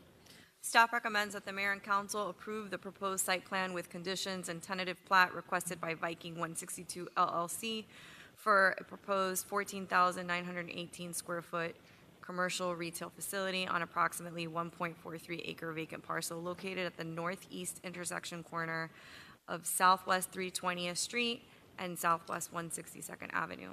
The applicant intends to develop the commercial retail facility with a transparent storefront windows and doors, 64 feet in depth retail spaces, concrete overhanging eaves, wall-mounted lighting, and varying height parapet walls with decorative scoring elements. The site plan includes 50 on-site parking spaces with two loading zones, and also provides permeable pavers and precast concrete fence along the northern property line. The site plan further provides street trees, buffers, landscaping, 2 driveways along Southwest 162nd Avenue, a truck and fire apparatus turnaround, an on-site area on-site, and location for placement of private sculptured art piece. The property is currently zoned retail commercial with a future land use map designation of light commercial use.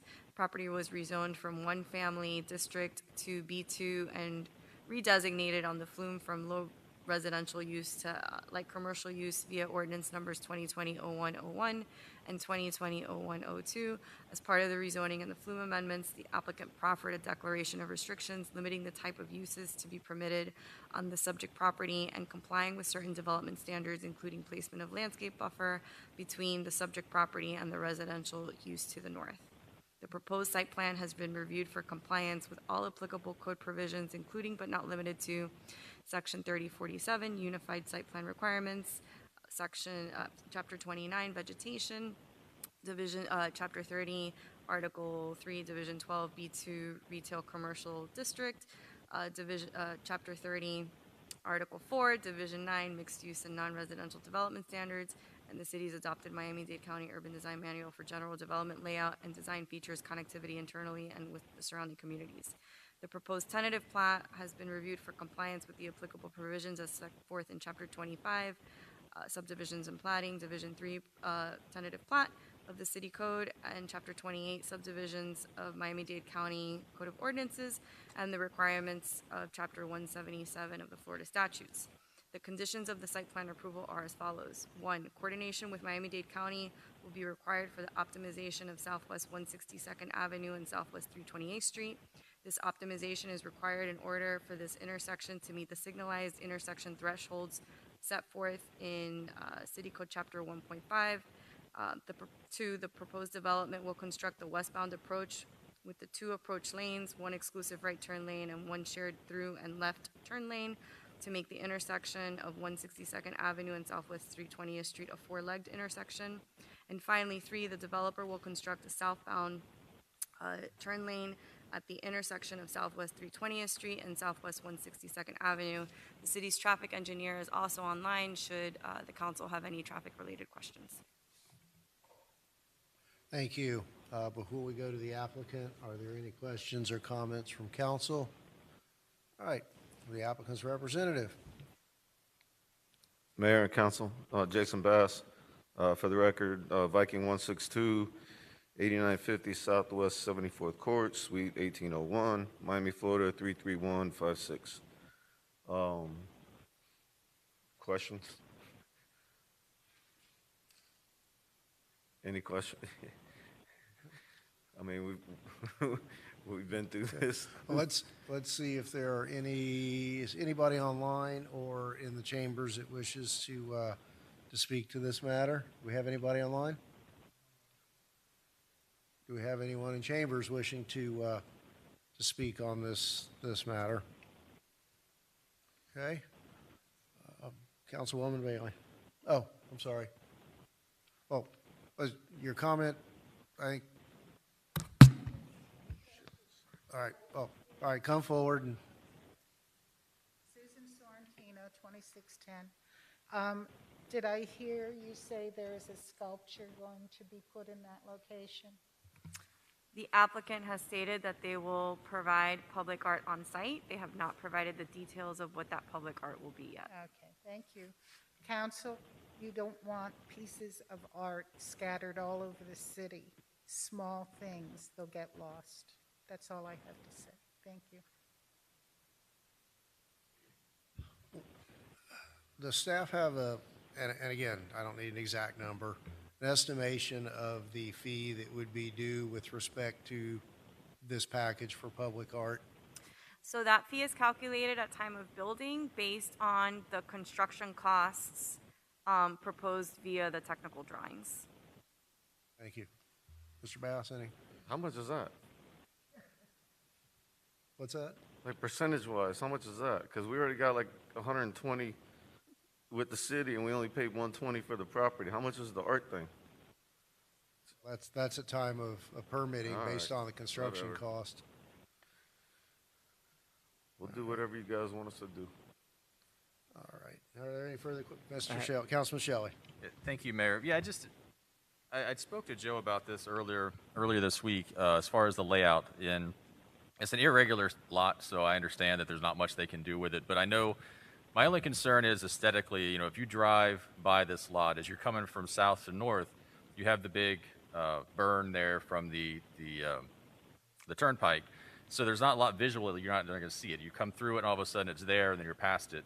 So most of the visibility is going to actually be coming from north to south, because you're going to be able to you'll have the houses there, but essentially you're now looking at either the back of that building, or as you go by, you're just seeing like a little bit of a side of it. There's nothing that's visually appealing from the front, if you're coming from Maury, say from west to east. And I don't know if there's anything they can do to rearrange the site. I don't know if they can make it an L shape, kind of like the applicant that came for south of the Homestead Rodeo Association, where you actually have two buildings and you drive through them, so it's more of an L shape, so you feel like it's more aesthetically pleasing. But anyways, that's only my concern about it, is it's kind of it's just sitting there. It doesn't really, so I don't know, I don't necessarily like the way it is currently, but I don't know if there's any alternative options, and I haven't had a chance to really vet it out with anybody, through this process. So that's all. I just wanted to put my comments on the record. Thank you, Mayor. Thank you, appreciate that. And Mr. Bounce, I seem to recall that when we had other public hearings on this site, that there was a declaration of restrictions with the prior owner, who is also doing the development to the north, that effectively limits the building to the orientation that's proposed. Is that Yes, correct? Sir. Yes, sir. And not only with the city, but also, not only with the city, but with the county. So both the city and the county have accepted those declarations. Yes, sir. In connection with the prior Yes. hearings that With started your land use setbacks approval. and height limitations and the landscaping and the walls, the buffers. Right. For the residential behind us and everything like that. Yeah, that's all in declarations that are recorded. Right, that serve to, I guess, to limit addressing Councilman Shelley's concerns. Yes, sir. And we're going to landscape it. Councilman Shelley, it probably wouldn't matter which way we faced any of the buildings from Farm Life. It's going to be landscaped up, and we're going to have signage to come in, and you probably won't be able to see the buildings anyway. We're doing that for the aesthetics of the neighborhood, for the residential that's surrounding it. That's part of the site plan approvals here, is the landscaping plan that's Yes. in the package. Yes. Is that correct? And to adhere to the vice mayor's request when we got the zoning approval.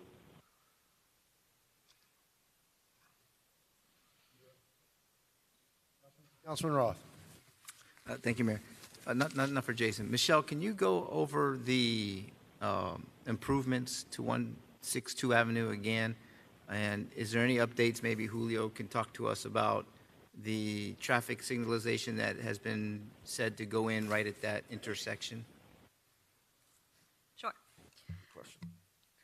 So we're looking at some signal optimization, and improvements would include constructing the westbound approach with 2 approach lanes, 1 exclusive right turn lane and 1 shared through lane and a left turn lane, to make that intersection of 162nd and 320th a 4-legged intersection. And then construct a southbound turn lane at the intersection of Southwest 320th and Southwest 162nd Avenue. Would you like the traffic engineer to speak further on?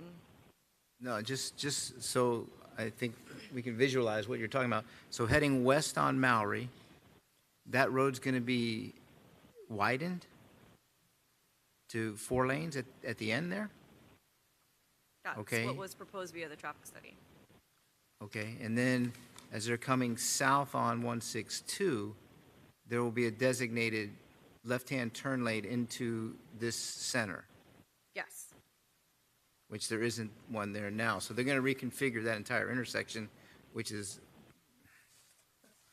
for lack of a better word, a nightmare for traffic trying to go east, west, north, and south there. So actually, there's no really westbound traffic because the turnpike is there. So that's interesting. And then as far as the traffic signalization, is that already in the works and they're working with us to put that in place, or is that going to happen later down the road, or when is that supposed to happen? Traffic signal that the county is working on, or the optimization of the signal? Well, there's no signal there now. So the new traffic signal, I'm going to defer to Mr. Brea for timeline. So yes, I guess about 8 months ago, the county approved the design of the traffic signal there. They're working on the design now, but like you said, they're waiting to see what gets approved on this so they can make sure that the signage, the signalization matches whatever is the final configuration of that intersection. But it has been approved and it's in their budget to be done this coming year. Okay, so that road is controlled by the county? 162 north and south from Lucy or North Canal to Campbell, that's controlled by the county, that roadway? Well, all traffic signals are controlled by the I'm talking county. about the road itself. 162 is not a county road. So that's a city road? Yeah, that's a city. So if we wanted to widen that road, which includes the bridge there for the canal, to 4 lanes all the way from 328th Street north to Campbell, that would be on the city to do? That is on the city to do, yes. Correct. Okay. Thank you, Mayor. Thank you. And to follow up with that, Mr. Bray, I think later on the agenda tonight, we have a fair share agreement that follows this application that would provide for the applicant contributing money to do the widening and the turn lane that the Councilman Roth referred to, both on Maury and 162. Correct. So, That so is- the that means is are correct. the means are there at the expense of this developer to accomplish that. Yes, and that will cover a portion of the improvements, right? The shared portion that they actually. Mayor, that the prop share agreement, the proportionate fair share agreements dealing with traffic impacts that are later on in the agenda. One is for Target that we heard last month, it's follow-up, and the other was for Parker Point, which has been deferred.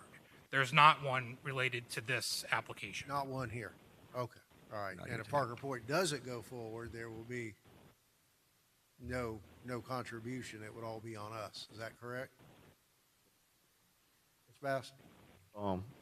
Sir, we're already in the county's accepted all of our improvements.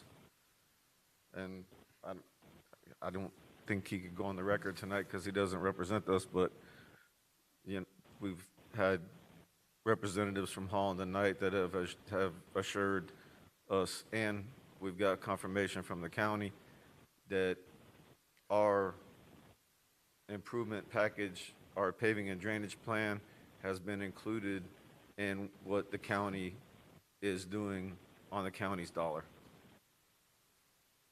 On city roads. Is that correct, Mr. Brea?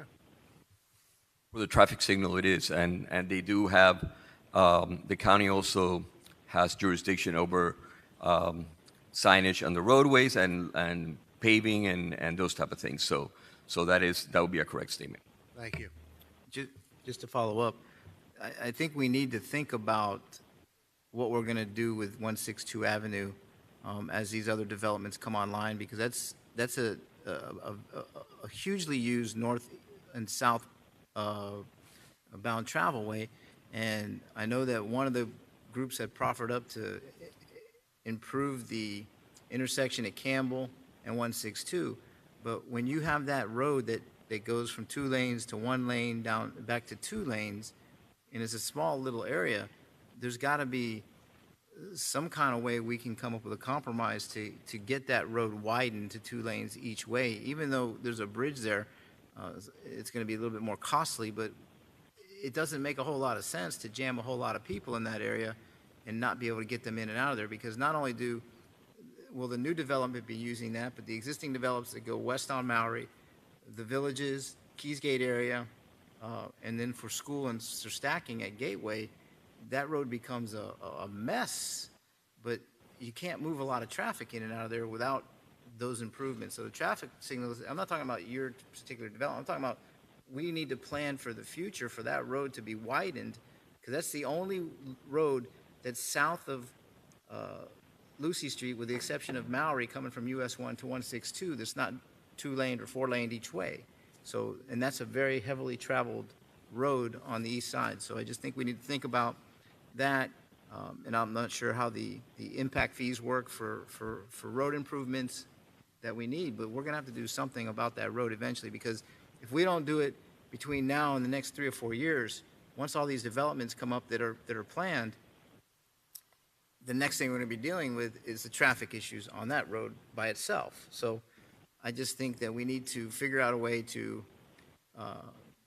with grants or with impact fees or with CIPs for the future, to expand and widen that road for us, because it's just not going to be able to handle the amount of traffic that people are asking us to put there. So thank you, Mayor. Thank you.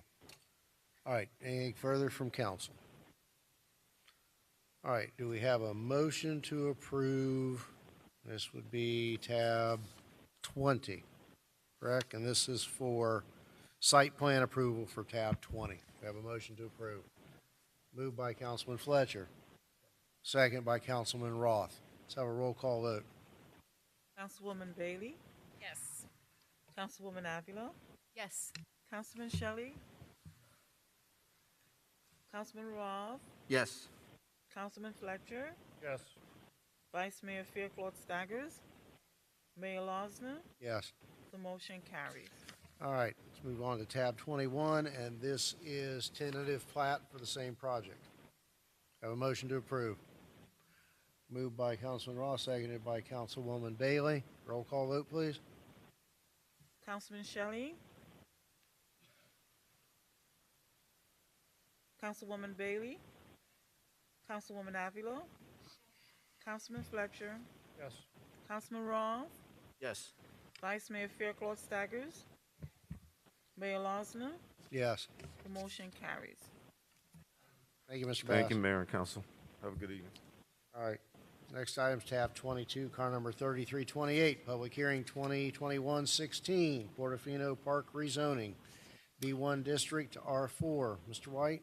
Yes. First reading.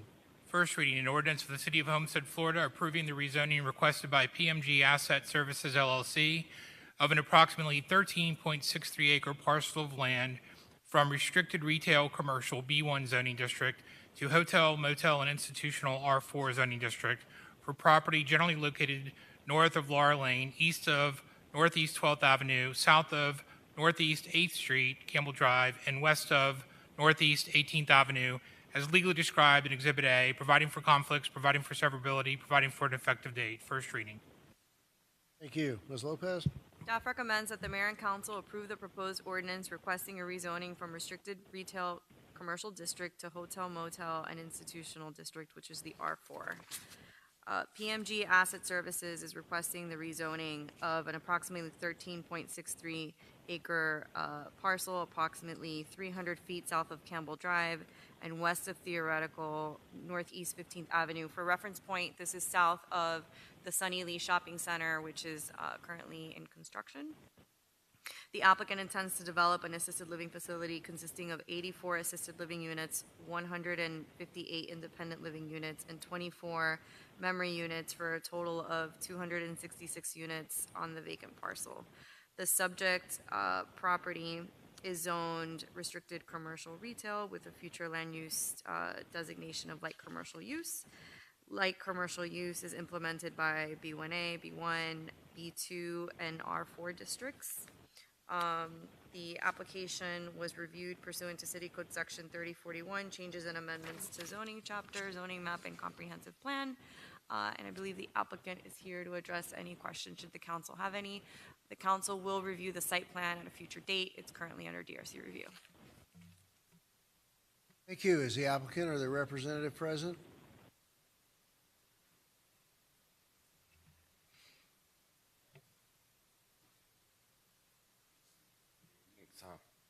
nice to finally be here in person. George Sapero, 4651 Sheridan Street, Suite 480, Hollywood, Florida, 33021. This property's been waiting a long time for the right use, and we finally found that use, so we're excited to bring it to you now. As Michelle mentioned, the site plan is working its way through DRC, so we'll have a full presentation on what we're trying to do then. But I'm here for questions, anything that you guys want to know, I'll be happy to address. Thank you. Additional questions or comments from council? All right, let's see if there's anyone in the audience or online wishing to speak to your application. Do we have anyone online?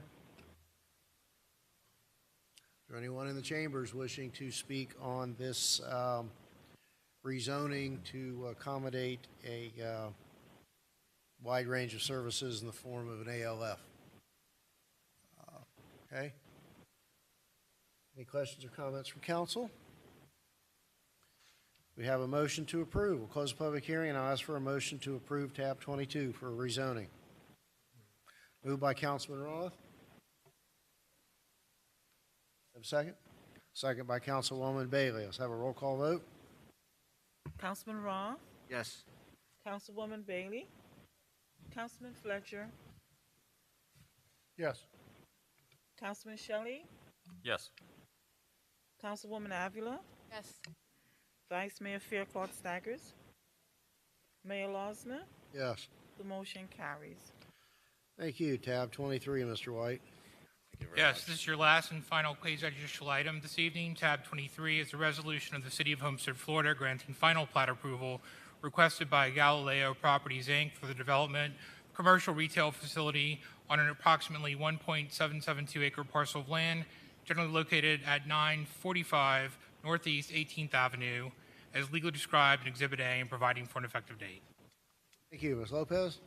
Staff recommends that the mayor and council approve the attached resolution for a final plat for an approximately 1.772 acre parcel of land located on the east side of Northeast 18th Avenue between Northeast 9th Street and Northeast 9th Court. Galileo Properties received site plan approval and tentative plat approval in 2019 for a proposed retail commercial facility approximately 10,000 square feet. This is the last phase of their entitlement process, and they're also here this evening to address any questions. Thank you. Is the applicant present? Hey, just have you come forward in case there are any questions. I'm going to assume that this has taken nearly 2 years to get back to us due to COVID occasion delays at the county in approving the plat or the tentative plat. Is that a fair assessment, that just with the shutdown? Say it again, sir. That it's taken nearly 2 years for this to come back to council due to delays at the county due to the COVID shutdown. Is that correct? Yes, sir, pretty much. Right. Yeah. Okay. No, we've been working very well with City of Homestead. Right. And as I recall, when we approved the tentative plat, we provided a restriction on coming out and turning against traffic from your northerly driveway for the new project. Is that correct? Yes, sir. The So sign that up will be just right. Just We're right turn. limiting the cross traffic was one of the conditions. Right. All right. Is there anyone online or in the audience wishing to speak on this matter? Yes, Mr. Mayor, we have one online. Chris? Yes, hello. My name is Chris Trapazza. I reside at 982 Northeast 17th Terrace at the Villas of the Renaissance property located exactly across from this plot. And this is similar to the issue you saw on tab 20 that I wanted to raise. The school dismissal, which saturates the road between Campbell Drive all the way up to Avocado between 3 p.m. and 6 p.m. It's unable to get to the road to get onto traffic. There's no sidewalks. It's a single lane in each direction, and there's no traffic lights. There's one stop sign stretching from Campbell Drive all the way to Avocado.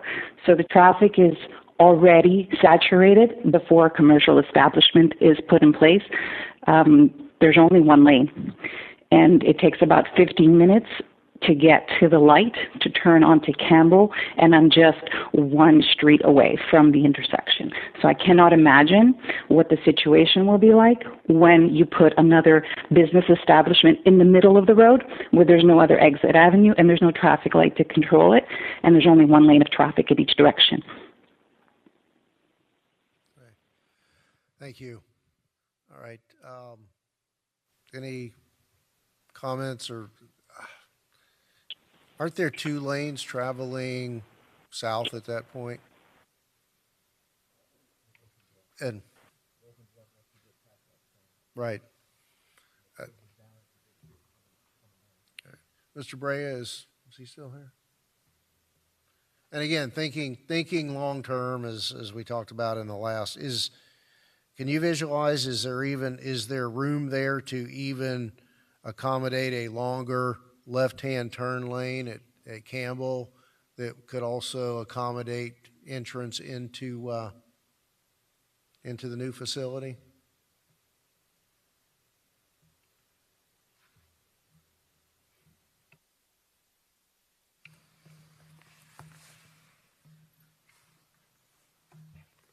Yeah, the problem here is, first of all, one thing is just the available right-of-way that's there.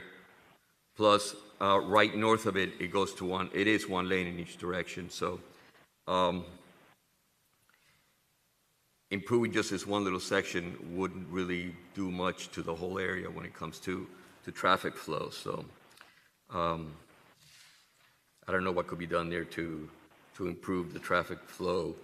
And you're right, there's no traffic signal there because there's no intersection there for their traffic signal to be placed. There will be north of it if there will be a traffic signal that will be required there. So, well, and what immediately comes to my mind, and I know that a couple of years ago we began doing traffic sensor devices at busy intersections, and I'm wondering if some of this could be resolved with installing a sensor there, particularly for the left-hand turn from southbound on 162nd, turning to go west onto Campbell would perhaps free up some of that backup, and the sensors would help at those peak times as well. Yeah, that intersection is one of the ones that it's in our plan to have those sensors installed. They're in the process. They're basically installed. We're just finalizing the permitting requirements from the county to get them up and running, and they will be tied into the county system that would then monitor those intersections in the future for what you're saying, to basically monitor how the traffic changes throughout, on a very fast track basis, not just on a weeks or months type of basis, but on an hourly basis. It would control that. Again, the hardware is installed. The county has just not fired it up.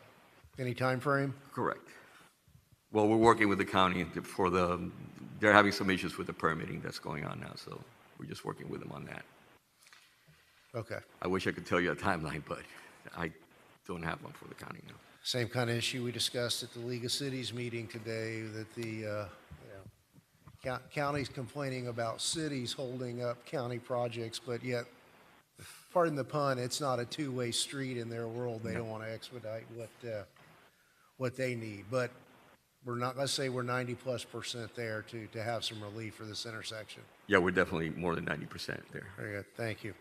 All right, any further questions or comments from council?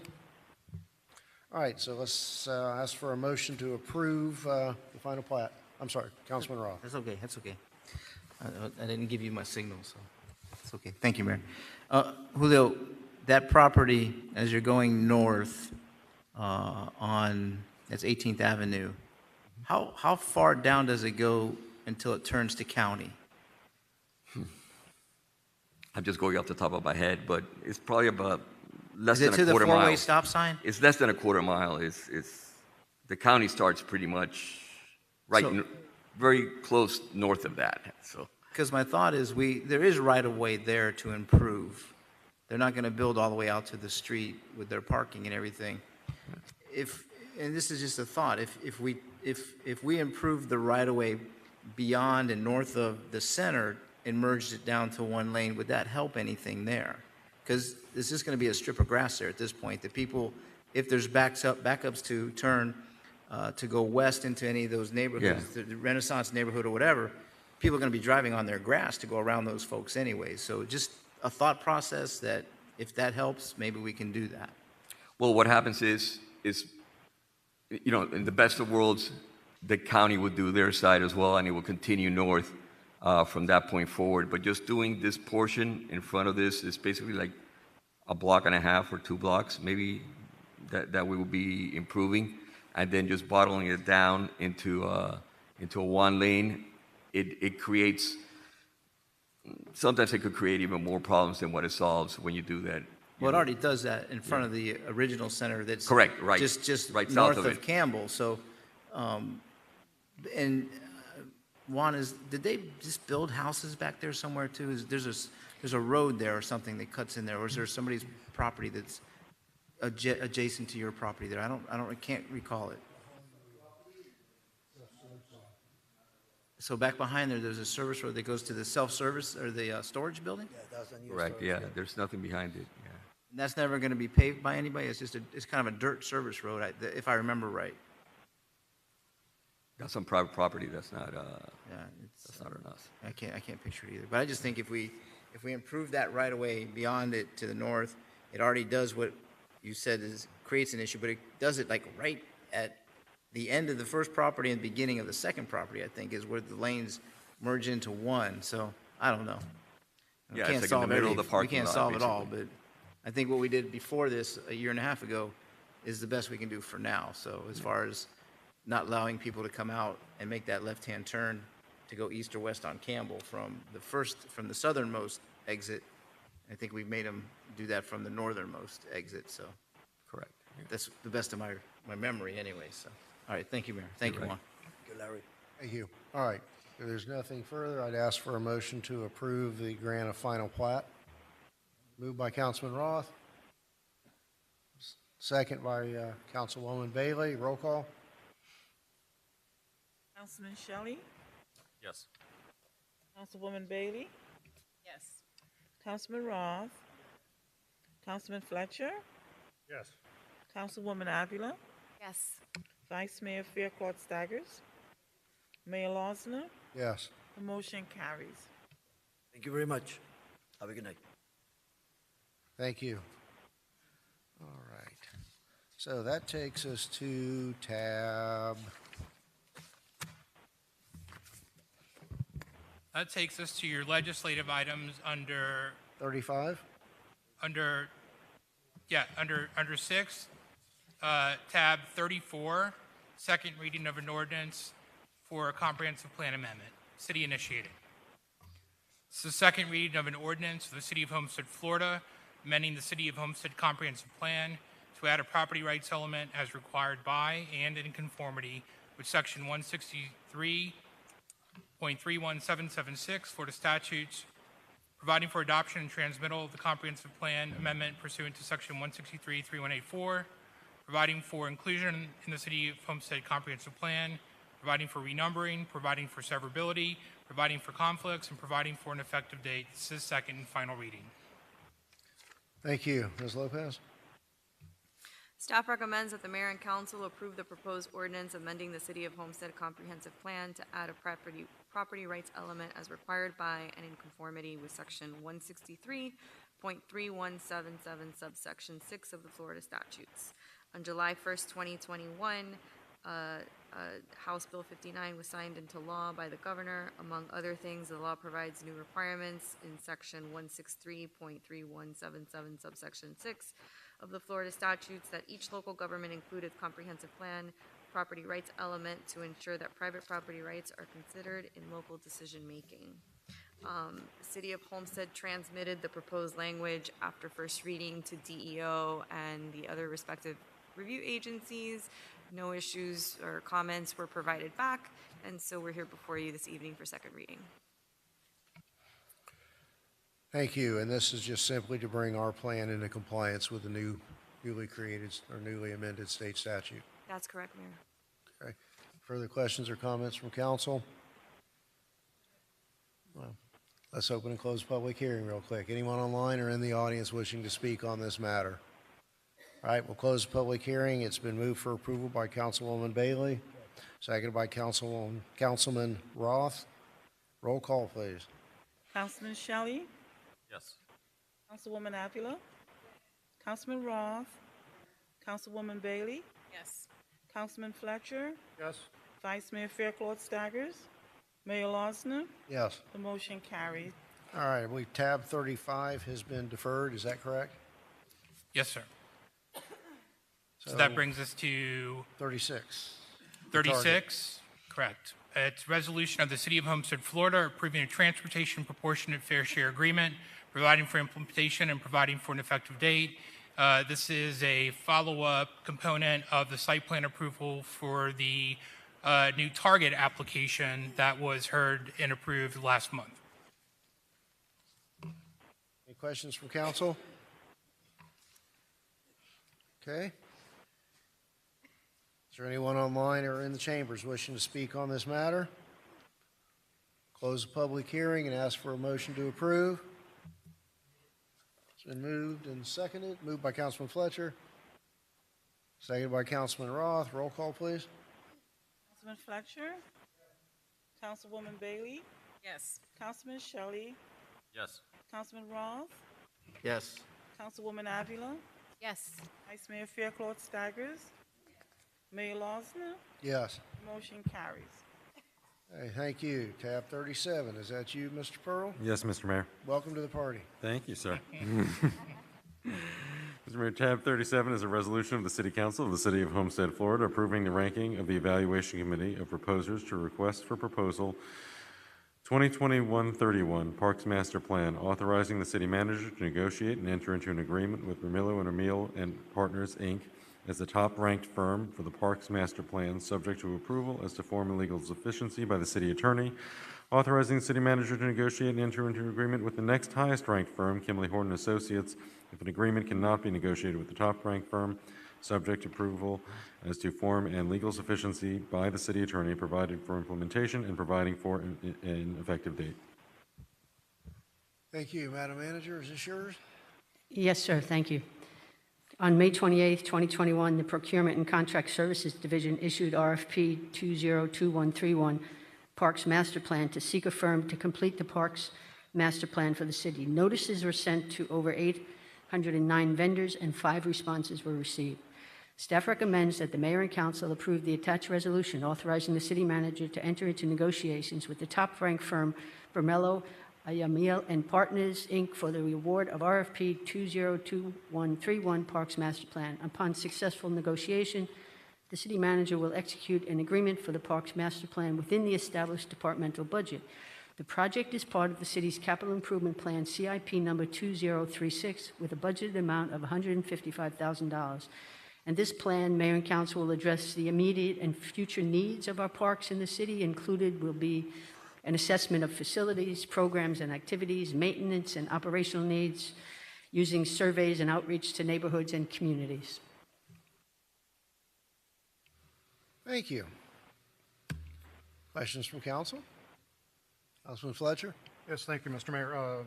Ms. Manager, just understanding, looking at the funding information sheet, we have the amount requested at $154,950, which is the second highest bidder award, compared to Bermilio and Ahimil, which is $148,000. I don't know if that was just a anecdotal mistake, or if we could. Are you planning, based off of what I see here, having to go to the Kimley Horn and Associates review? Councilman, it's just the budgeted amount that they had for that particular CIP. The intent is to get it to that lower amount or lower. But we're just stating right now, since we're going into negotiations with them, what the budget amount is right now in the department. Okay, so I see the current balance is 155 and the amount is 154. So again, if you look at the ranking you know, 148 for one and 154, 950, which is the exact number. So that makes me think you're automatically thinking about going to the second highest bidder. No, definitely not. We're not. We'll be negotiating with the first and expect it to be at that lower number. Okay, thank you. And my apologies, Julio just brought to my attention, since we're getting approval to negotiate with both, we're putting the higher dollar amount. My apologies. That it, Councilman Fletcher? Anyone else? All right. Is there anyone online or in the audience wishing to speak on this item? All right, we'll close the public hearing, and I'll entertain a motion for approval. Motion to approve. It's been moved by Councilwoman Avila. Have a second? Second by Councilman Shelley. Roll call. Councilwoman Avila, Yes. Councilman Shelley, Yes. Councilman Roth, Yes. Councilwoman Bailey, Yes. Councilman Fletcher, Vice Mayor Fairclough Staggers, Mayor Losner. Yes. The motion carries. Thank you. Next item, Mr. Pearl, tab 38. Yes, Mr. Mayor. Tab 38 is a resolution of the City Council of the City of Homestead, Florida, authorizing the purchase of one 2021 Ford F-250 Crew Cab, four-wheel drive XL, 6.5-foot bed, 160-inch WB from Allen J. Fleet Sales for the City of Homestead Electric Utility Department, recognizing applicable exemption from engaging competitive bidding pursuant to City Code Section 2-411.1A5, exemptions from competitive bidding, providing for an effective date. Thank you. Madam Manager? Thank you, Mayor. Staff recommends that Mayor and Council approve the attached resolution authorizing the city manager to purchase one 2021 Ford F-250 Crew Cab pickup truck from Allen J. Fleet Sales for $32,491. The purchase of this vehicle is in accordance with the Sourcewell Contract 2021-120716-NAF-06. The project is part of the city's capital improvement plan, CIP number 844. In order to ensure that local vendors had an opportunity to participate in this purchase, the Procurement Division issued a notice of intent to utilize the Sourcewell contract, affording local vendors the opportunity to provide a quote, and no responses were received. The purchase is for the replacement of a 2000 Ford F-150 vehicle number 00611, which is used by the Homestead Public Services Electric Division electrical facilities for day-to-day operations. The current vehicle is 21 years old and has over 53,000 miles. Thank you. Council, any initial questions? All right, is there anyone online or in the chambers wishing to speak on this matter? I'll close the public hearing and entertain a motion to approve this item. Anybody want to buy a truck? Moved by Councilman Roth. Seconded by Councilman Shelley. Roll call. Councilwoman Bailey, Yes. Councilman Roth, Yes. Councilwoman Avila, Yes. Councilman Shelley, Yes. Councilman Fletcher, Vice Mayor Fairclough Staggers, Mayor Losner. Yes. The motion carries. Thank you. Tab 39, Mr. Pearl. Yes, Mr. Mayor, tab 39 is a resolution of the City Council of the City of Homestead, Florida, accepting a grant award from the Florida Department of Law Enforcement for law enforcement overtime funding, approving the grant agreement, authorizing the city manager to execute the grant agreement, establishing a budget in the amount of $140,000 for the expenditure of grant funds, and providing for an effective date. Thank you. Madam Manager? Thank you, Mr. Mayor. The Homestead Police Department has received a grant award from the Florida Department of Law Enforcement in order to conduct joint crime investigations with federal, state, and local agencies. The award is in the amount of $140,000, which will fund law enforcement overtime for the crime reduction initiatives. Staff recommends that the Mayor and Council approve the attached resolution authorizing the city manager to enter into an agreement and establish a budget for a grant award of $140,000 from the Florida Department of Law Enforcement for law enforcement overtime funding for crime reduction initiatives. No matching funds are required for this grant. Thank you. Questions, comments from council? Councilman Roth. I can't go without saying again, Sandy and Andy, thank you for continuously going out there and getting these grants for, supporting the police department, the citizens in the community, and all the things that she does for us. And I'm sure it's over millions of dollars throughout her career with the city of Homestead and the police department. Just wanted to throw that out there. Thank you, Mayor. Thank you. All right. Is there anyone online or in the audience wishing to speak on this grant award? None appearing, I'll close the public hearing and entertain a motion for approval. Moved by Councilman Roth, seconded by Councilwoman Avila. Roll call? Councilwoman Avila, Yes. Councilman Shelley, Yes. Councilman Roth, Councilwoman Bailey, Yes. Councilman Fletcher, Vice Mayor Faircloth Staggers, Mayor Losner. Yes. The motion carries. All right, thank you. Next item, tab 40. Yes, Mr. Mayor, tab 40 is a resolution of the City Council of the City of Homestead, Florida, approving a change proposal request from West Construction, Inc. for the Losner Park project, providing for an effective date. Madam Manager? Thank you, Mayor.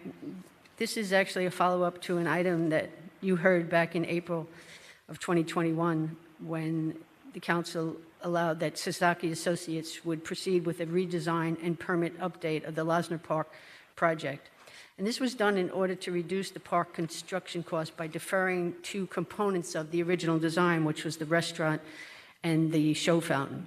And that reduced the overall cost of the project from approximately $10 million to $5.5 million. So at the direction of council, staff is seeking approval of the change to request this work for the required improvements for the areas where the restaurant and/or the fountain would have been.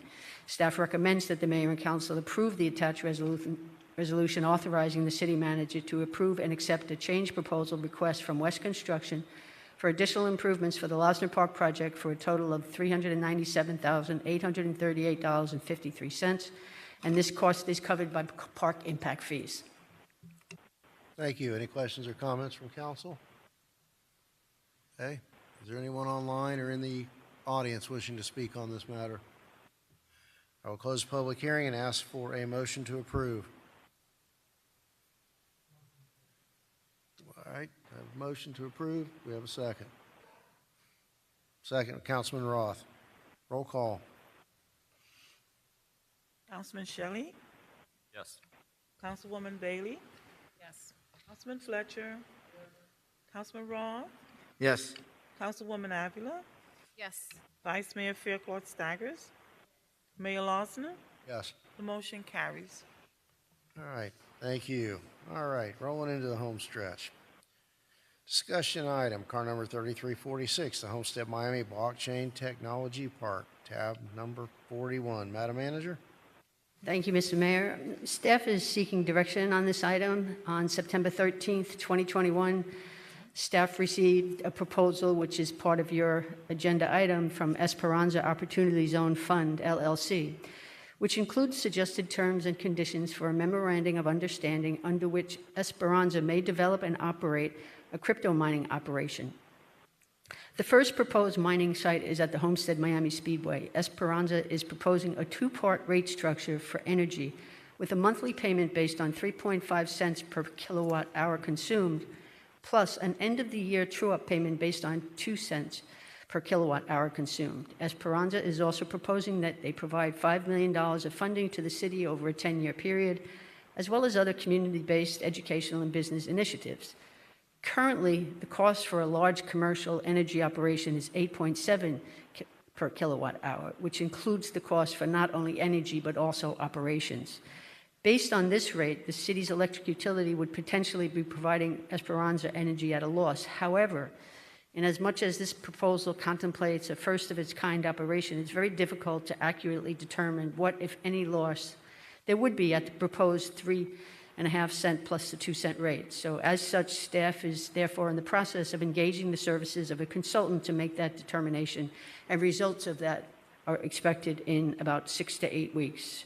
So staff is seeking direction with regard to going forward with the study, to come back, whatever you would like us to do. Thank you. Any questions or comments from council? No questions? So at this point, just to put it in the accurate frame of reference, your proposal and staff's feeling is to, given the level of usage that is contemplated here. That we have some independent accounting done, consulting work done to determine what the actual operational cost would be with respect to that additional consumption, so that we can then address the financial implications of the proposal. Is that a fair assessment? It's a fair and very accurate assessment, yes. So you're not asking us to even approve, you know, the concept or the numbers that are in the proposal, just to go forward and make a determination as to what the financial implications would be at that level of consumption, at that rate, at the proposed rates. Yes, and we would assume going forward, if we get the study, we would come back to council with that and with the applicant. All right, thank you. Councilman Roth. Thank you, Mayor. You know, blockchain technology, I did a lot of research on this, is extremely, extremely exciting. It's beyond anything I would have ever thought of when it came to cryptocurrency and the excitement around those various coins that are being traded, I guess, daily now. But the blockchain technology is the one that controls all of that.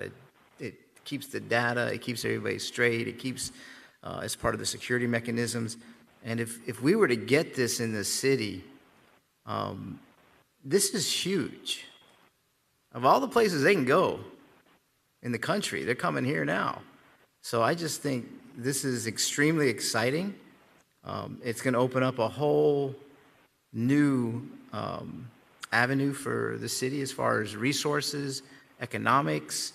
I don't know about the job creation this does, because this is a bunch of machines sitting in a building that is gathering data, sharing data, exchanging data, and doing all these things that, again, I can't comprehend what it does, but it sure is exciting to see it. If you watch any of the financial channels, most of them track a lot of these the cyber coins and the Bitcoins and those guys, and it's incredible. If you're not looking at it and you're not watching it, whether it's something that we will use up here in the future as a way of making a payment for rent and cars and utilities, future generations probably will be. It's very interesting, very exciting, and I'm thrilled that there's people that are actually looking at us to do this. I know I spoke to Barbara about the possibility of the city being able to do this, and she assured me that, yes, we can do this. To me, it's just very exciting. I can't wait to hear what it is. The only thing I am a little concerned with is, you know, when they come in at 3.5 cents, I don't know what that equates to in dollars when it comes to the usage. However, if they're making money, the leaseholder is making money, the city needs to make some money along the way too. So we can't just give away our power in order to attract this, but we have to make it competitive where they want to be in the city, and our capacity needs to be able to do that. I had visions of enough blockchain technology companies coming to the city that we can totally rebuild our power plant to a 21st century power plant and sell electricity cheaper than FP&L in the future. I might be dreaming, but it's a possibility. With that, thank you, Mayor. Thank you, and I agree. The possibilities are endless for, and again, I've talked about in terms of monetizing city assets. This really puts our electric utility in a whole different, potentially would put it in a whole different posture, potentially allow us to buy into solar technology to be at the cutting edge of more environmentally friendly generation of power as a separate stream of income, so that we don't have to have these big millage rate discussions every year. You know, anywhere that we can draw more and more streams of income potentially, not on the backs of our property owners, I really want to explore this and let's understand what the financial implications are and massage the proposal. Mayor. Yes, thank you, Mayor. I do think this is very exciting and can be potentially an amazing public-private partnership. And if this materializes, it would put another feather in Homestead's hat. So super excited about that. And although I see the financial implications over time, where there will be a substantial investment over the 10-year period, I just want to make sure that we're not providing this energy at a loss. So I think we're moving in the right direction to get that study completed to determine what the price point is and to ensure that we won't be operating at a deficit. But I'm excited about this, and I look forward to those next steps, just making sure that we're not providing a loss for our city. Thank you, Mayor. Thank you, Vice Mayor. Appreciate that. Mr. Fletcher, Councilman Fletcher. Thank you, Mr. Mayor. So I have had some discussions with the city manager about this project or potential for this project over the past few months, and I just want to say that there's a tremendous opportunity awaiting the city of Homestead at this point in time. As you can see, the mayor of Miami is currently pushing himself as the Bitcoin king of South Florida at the moment, and I think again this could be a tremendous feather in our cap to try and pull this technology down here. Not only just the Bitcoin blockchain, okay? That's the catalyst that starts the others. We look at data centers. We look at the technology jobs. Looking at their project pricing or information here, the opportunity to provide, some training to our local students as well as some of our residents as well. There's a lot of opportunity here for this town that this could be the nucleus of the new technology hub of South Florida. And all of this, again, we need to make sure we're doing this where we're at least a cost neutral point. I understand, businesses like to make money to help offset costs, but I think the initial terms of this particular project can bring the others in here, and that's when we start looking at long-term benefits to the city of Homestead. With that, I will offer others for their opinions. Thank you. Thank you, Councilman Fletcher. Councilman Shelley. Thank you, Mayor. I agree with my colleagues. I think this has the potential to be something that's exciting and new and kind of puts Homestead on the map and maybe gives us something that we can then, develop that Park of Commerce that's been sitting vacant. So, I do support the idea of getting more information. I think for me, the key is, getting some data, so not only doing the financial analysis on the electric side, but also, coming back with us and better explaining to us what this technology is, how it can be utilized, how it can benefit the city, how it can benefit surrounding areas, from that spec as you start talking about jobs. But the other thing too, I guess, is I know when I spoke to Barbara a little bit about this, and so one of the only concerns that I heard was that although we have enough megawatts to accommodate this particular applicant or this particular proposer as a partnership, once we kind of lock into a rate structure or a commitment to a certain amount of megawattage, if we do ultimately expand like we all hope and more of these similarly situated partners were to come into our city, we have to be able to offer them the same rates as well as the same amount of wattage potentially. And so the question is, do we set ourselves up to where we can't sustain it if we are successful in what we want to do, and how do we structure that? How are we able to expand our power plant, the capacity, the wattage, which allows us to continue to partner and continue to grow. So those are also things I hope that the study will look at and be able to come back and give us an idea of, yes, this particular proposer, it might work, but what does that mean for additional investors that may come in to do the similar things? Where does that place us? How do we get over that hump? How do we generate more megawattage in order to, continue the success? So yeah, I'm excited to see what the study would come back and where this could lead. So thank you, Mayor. Thank you, Councilman Shelley. Councilwoman. Thank you. I think it's very fascinating, and there is still a lot to learn. There are plenty of municipalities begging for this kind of business to come to them, and here we are talking about it on our plate. It has to be a win-win scenario. But looking at the benefits for our community, the STEM programs that'll come out of this is a window of opportunity that I am happy to jump on, and I want to see the conversation move forward. So thank you. Thank you. Any further? Oh, I think that the instruction to you is move with all due haste to get that consultant retained and get that report done.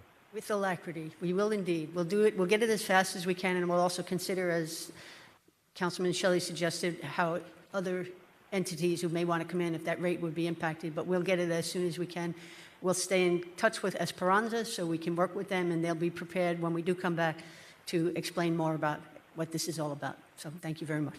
Thank you, and I think it's important we send a clear signal to them and others who are watching this that we are amenable and open for business, but it's got to be a fair trade, fair deal, two-way street. Thank you. All right.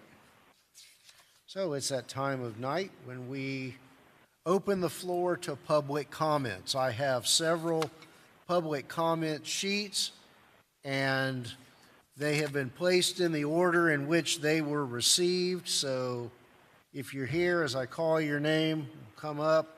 The first one, I believe is it Anton Kraft? I think the last name is Kraft. It's an East Maury Drive address. If we can get you a portable mic.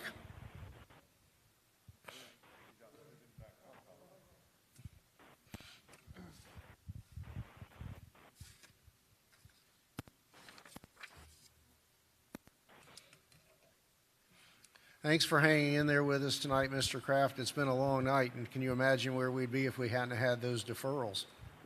That's true, but it has been an exciting night. I have a question, because when I'm not driving the car, I'm either using my wheelchair or my scooter. And when I drive around in Homestead, there are certain areas where the sidewalk has been lifted or has been overgrown by all kinds of vegetation, and basically it should be doable for me to, for instance, go to BJ's or to go out to Venetia Gardens or something like that. And if I have to go on the sidewalk with my scooter or my wheelchair, I cannot do that.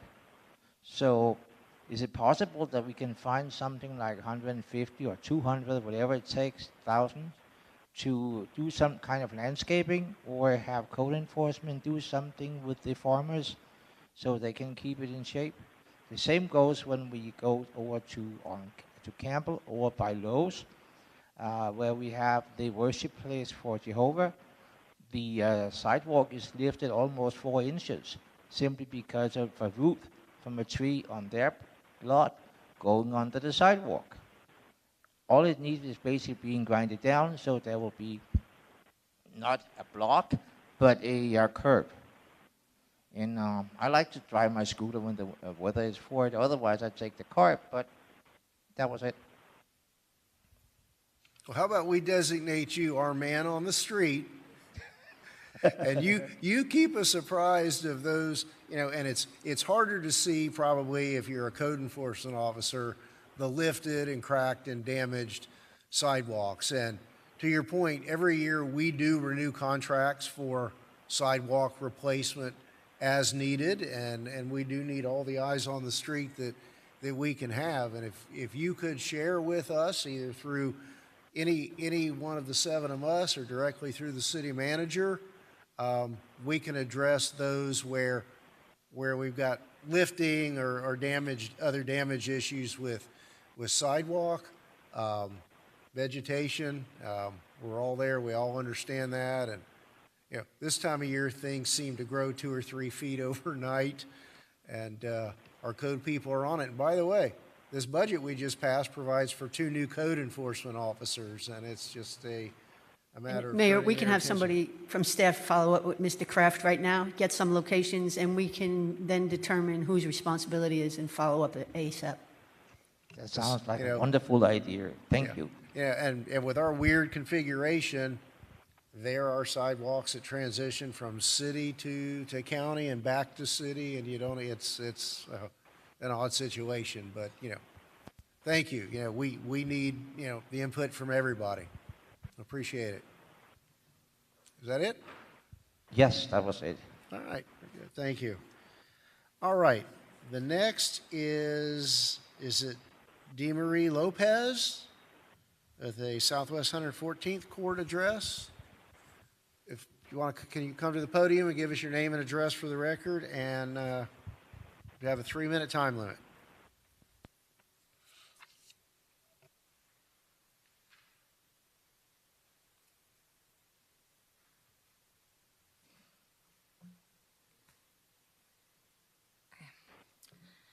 Good evening, Councilman. My name is DeMarie Lopez. The purpose of my attendance here today is in regards to a street renaming application I submitted to rename the street in front of Gateway Environmental K-8 Learning Center after the assistant principal of Gateway, Ms. Kathy Diaz, who passed away on September 24th, 2020 from pancreatic cancer. I want to thank you all for considering my application and allowing me the time to speak. Kathy graduated with a master's in leadership from Nova University and started her teaching career at a very young age in R.R. Moten. She taught 2nd, 3rd, and 5th grade. She taught children with disabilities and was a volunteer for DCF. She was one of the founding teachers of Gateway Environmental K-8 Learning Center. She was there when the school first opened in 2009 until she passed. She dedicated years of her life to Gateway. It was her second home. She was the Teacher of the Year. She ran the intervention program and Saturday school. She was the grade level chair, the Educational Excellence School Advisory Council chair. She became a reading coach and then an assistant principal. She would do story time for kindergarten class once or twice a month. She ran faculty meetings during her chemotherapy sessions virtually through the hospital. She was extremely dedicated and passionate about Gateway. She even ran a faculty meeting while she was in hospice 2 days before she passed. She would participate in autism walks once a year in honor of her artistic students. During the book fair, she would dress up as Clifford to inspire children to read. Countless of times, Ms. Diaz would take neglected students home after waiting past 7 p.m. for their parents to pick them up instead of calling the police.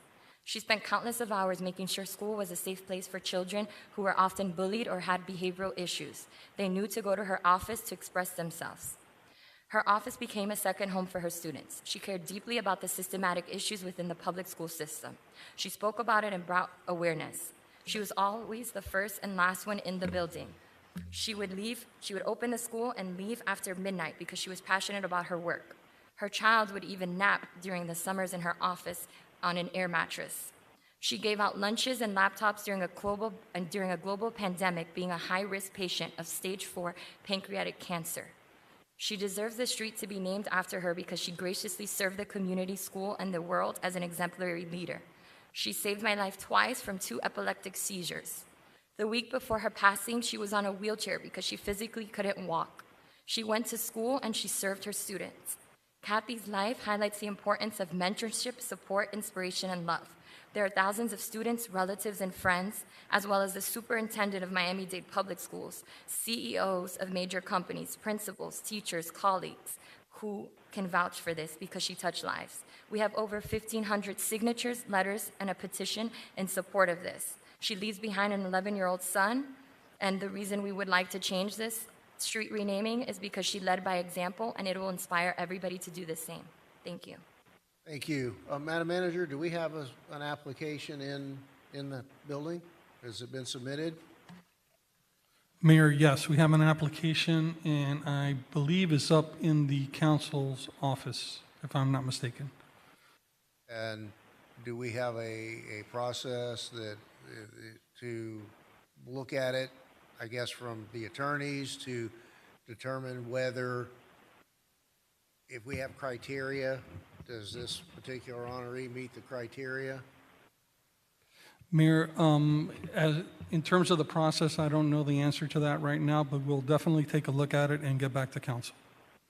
If I may, Good. Mayor. If you could leave your contact information with the manager or the assistant city manager here, and we'll locate the petition and determine what the status is, what the process is, and we will be back in touch with you as to how to proceed. Thank you. Mayor, if I may.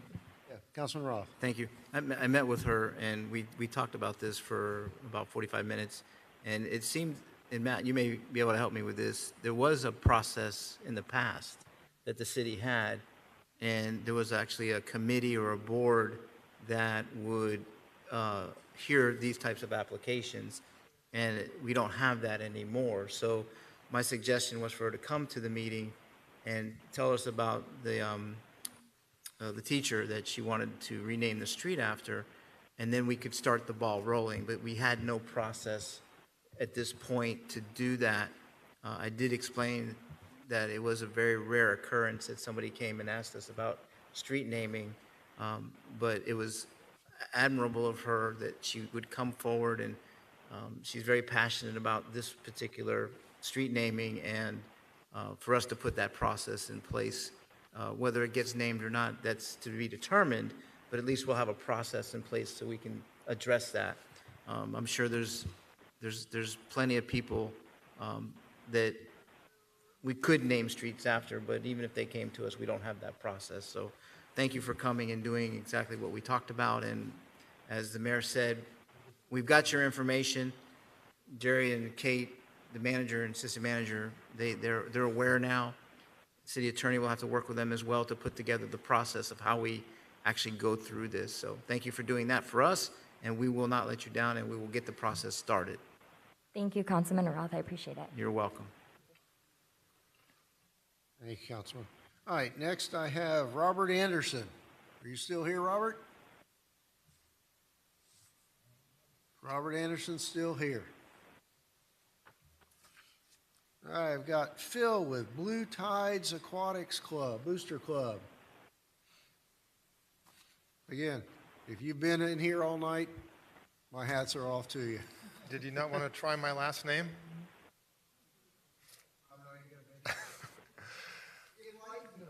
So, Mr. Mayor, Ms. Vice Mayor, council members, nice to see you here this evening.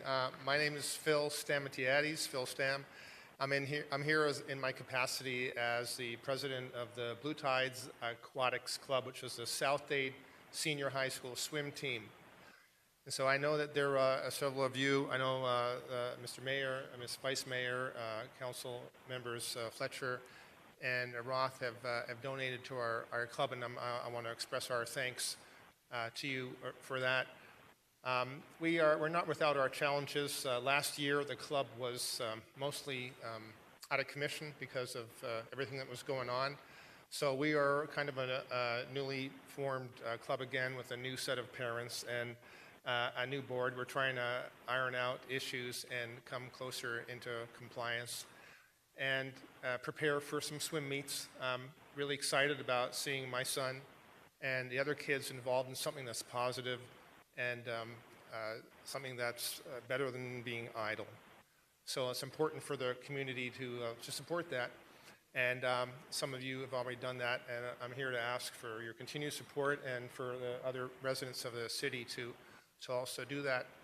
And one of the other challenges that we've had is we had a theft.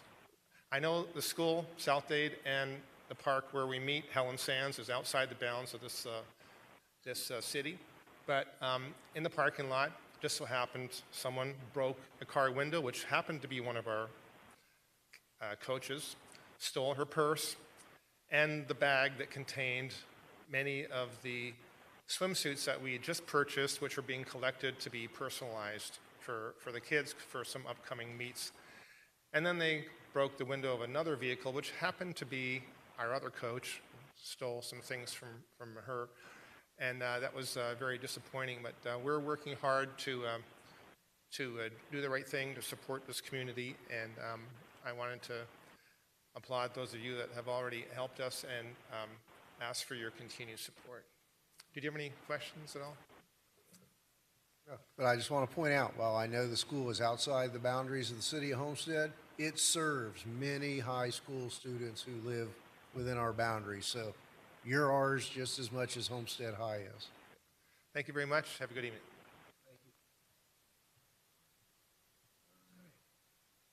Ms. Sorrentino, did you have anything further? Okay. Mr. Kraft, you've got a second slip here. I think he was finished. Okay. I think that concludes the public comments section of our agenda. We'll move to business from the city manager. Nothing this evening, Mayor. Anything further from the city attorney? Nothing this evening, Mayor. Thank you. Councilman Fletcher. Thank you, Mr. Mayor. I'll make this kind of short and sweet. I have been working with the city manager's office on issues regarding Palm Drive and the current state of that roadway.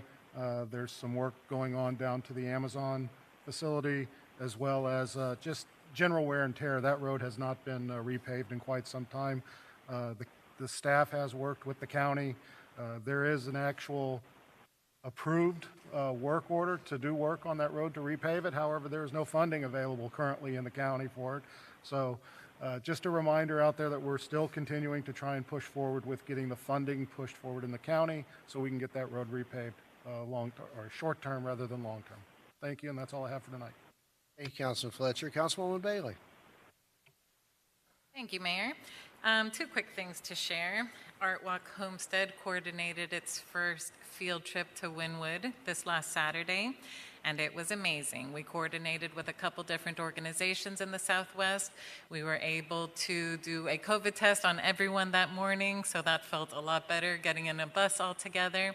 And we met with a couple other organizations, and we took them to this art installation in Wynwood called Womanish.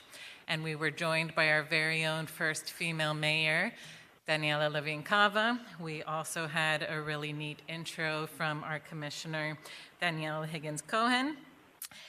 School board member Santos was there, as well as a lot of amazing entrepreneurs. So the high school girls had a wonderful time. It was really fun driving back with them and listening to them look at all the artwork and discuss it. So hopefully at the next time Maori Murals comes before us, we'll have a much bigger crowd for general comments. And then the second thing is, as many of you know, Michael Williams, the historical room used to house all of the pictures of our Southwest pioneers. And tomorrow we are unveiling with a really small group.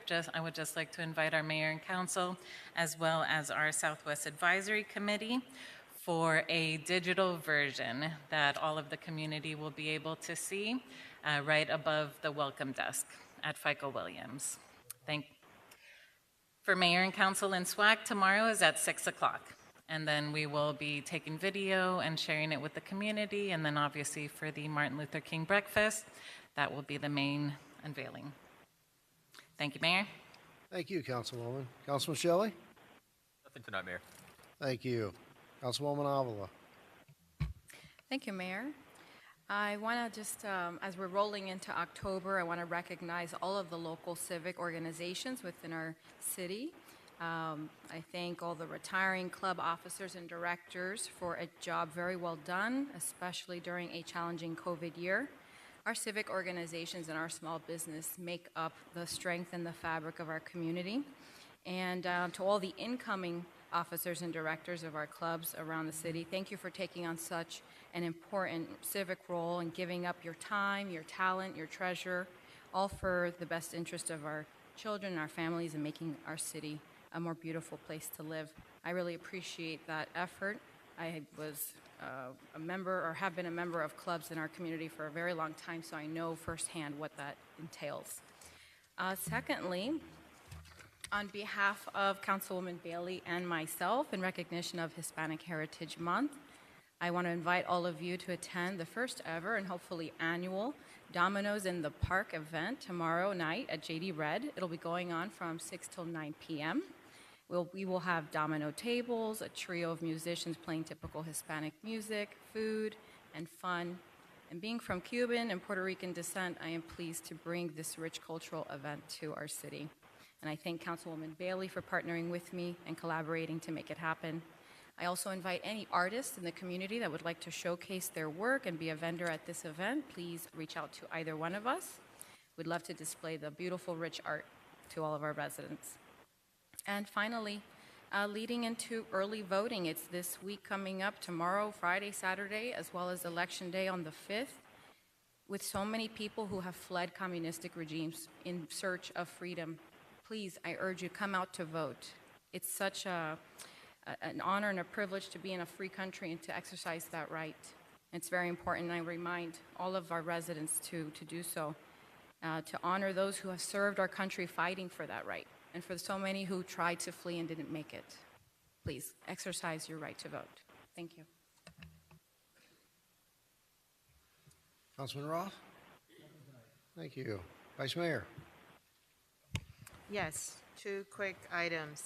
I wanted to recognize the Center for International Education, CIE, at Cambridge Associate School for being recognized as a national blue ribbon school. There are only 7 schools in the state of Florida that has received this designation, extremely hard to receive. And that school, that used to be Camel Drive Middle School, that has been completely transformed to a high, top-tier education institution in our community, and it is recognized as a national blue ribbon school. So a debt of gratitude to the leadership, Ms. Ledesma Rodriguez and her team, for receiving that very, very well-deserved recognition. Also, October 1st begins Breast Cancer Awareness Month. A month that is very near and dear to my heart. So I wanted to ask, will City Hall be going pink beginning on Friday? A lot of us and families that have been impacted by breast cancer, we look forward to that. And I would love to bring my daughter here this Friday as City Hall goes pink. So just wanted to know we're still on board with that. Yes, we'll take care of it, Vice Mayor. Okay, thank you. I have nothing further. Thank you, Vice Mayor. All right, my first item of business tonight is the appointment of the current Southwest Advisory Committee Vice Chair to the position of Chair due to the resignation of the Chairman, and I would ask that the Council approve designation of Member Adelia Martinez to serve as the SWAC Chairwoman. Okay. I have a move by Councilman Roth, second by Councilwoman Bailey. All in favor? All right, thank you. And the reappointment of the following members to the Southwest Advisory Committee: Passenger Reginald Joseph, Kenny Sanat, Adelia Martinez, obviously, LaWanda Bragg, and Jeanette Mallory. These are reappointments to that committee. Are there any objections to that? Okay. And finally, 2 new appointments that have been requested and recommended by the members of the committee. 2 new appointments: the initial appointment of Javarius Bateman and Chivas Clements Sr., and they are both residents. All of the members of the committee are Homestead residents. So are there any objections to the appointments of the initial appointment of those individuals? Thank you. If the appropriate office of the city would advise the committee and those members and new members of their appointments and reappointments. Yes, sir. I had another item on the agenda tonight. It's under tab 42. Mr. Pearl?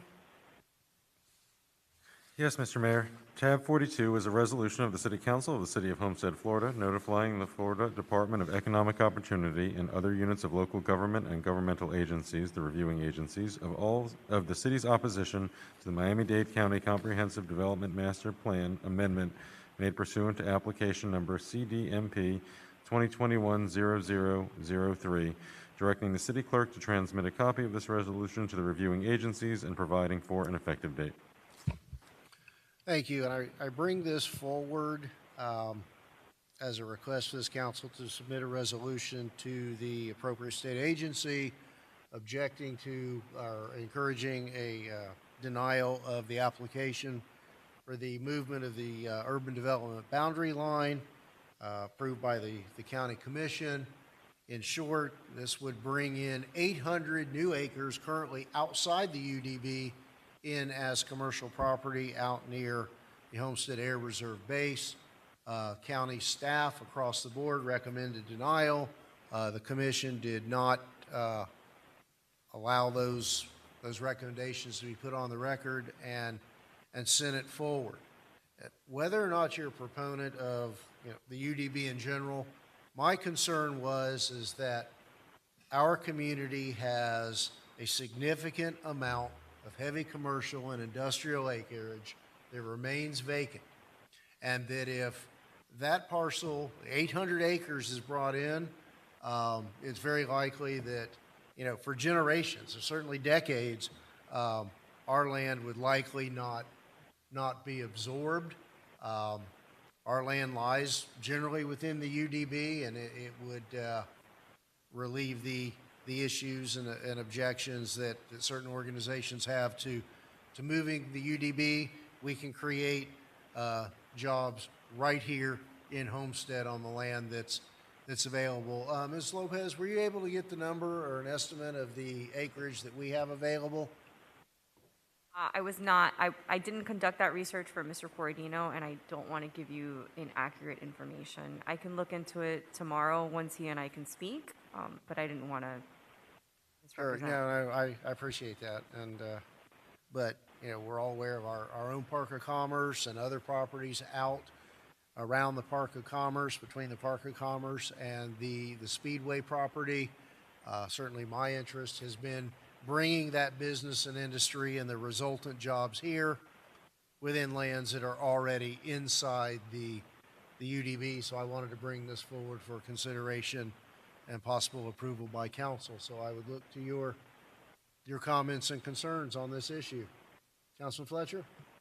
Yes, thank you, Mr. Mayor. I had an opportunity to take a look at the overall discussion topics that where this was actually approved by the Community Council, number 15, for approval to move forward with the overall change in the UDB. I don't think as a City of Homestead council person, I really have the right to go out and say, hey, you know, I'm denying you the opportunity to move forward with your you know, your request, and we're going to limit you to the farming acreage, basically. I'm all for pushing jobs here currently in our own city, but I don't want to stop anybody else from having those potential opportunities. The overall study showed a potential of 11,500 permanent jobs, you know, over the next 15 to 20 years. The overall expected growth for the South Dade area, you know, we're looking at 110,000 people as the projection over the next 20 years here in South Florida. So here in South Dade. So I think we need to tread lightly if we're going to move forward with this. I won't be able to support it tonight.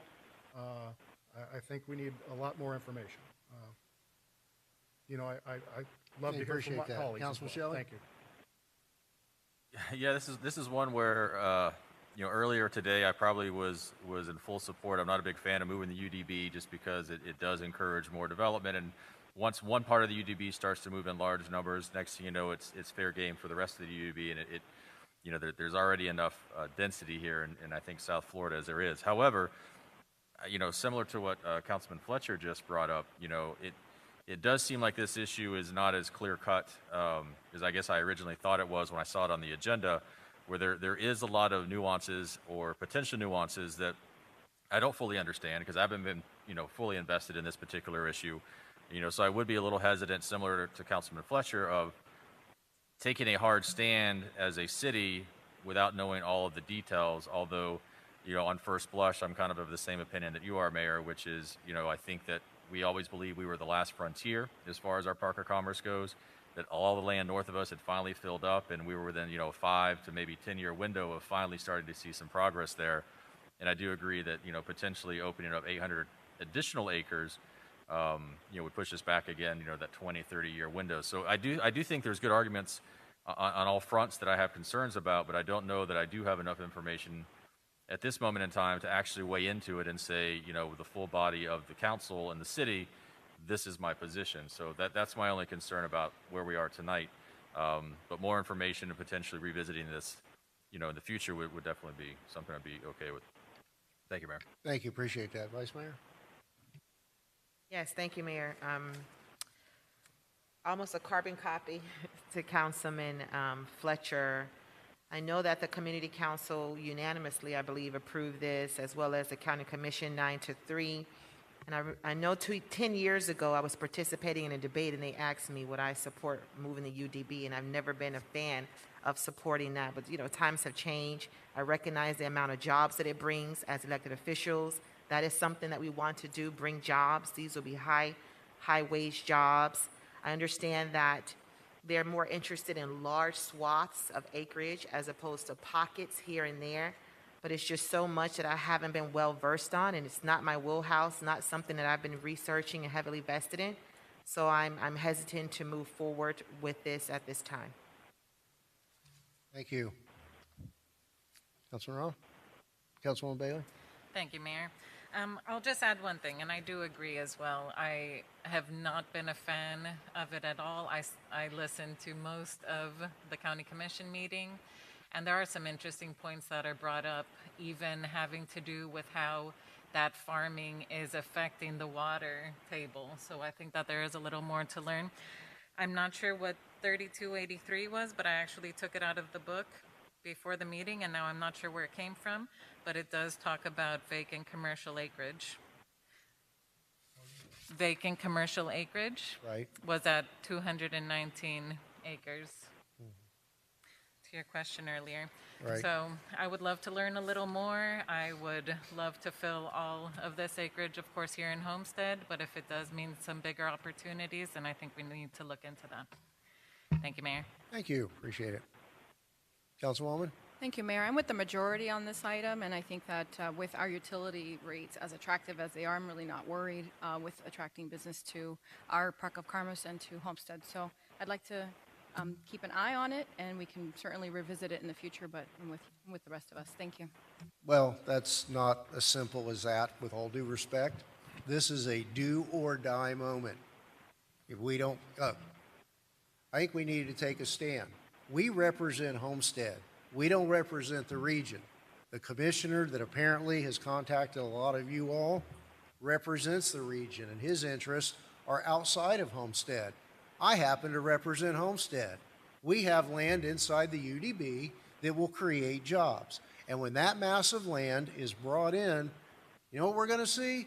We're going to see the owners of that land coming and saying, you know what? It's not fit for commercial or industrial use anymore.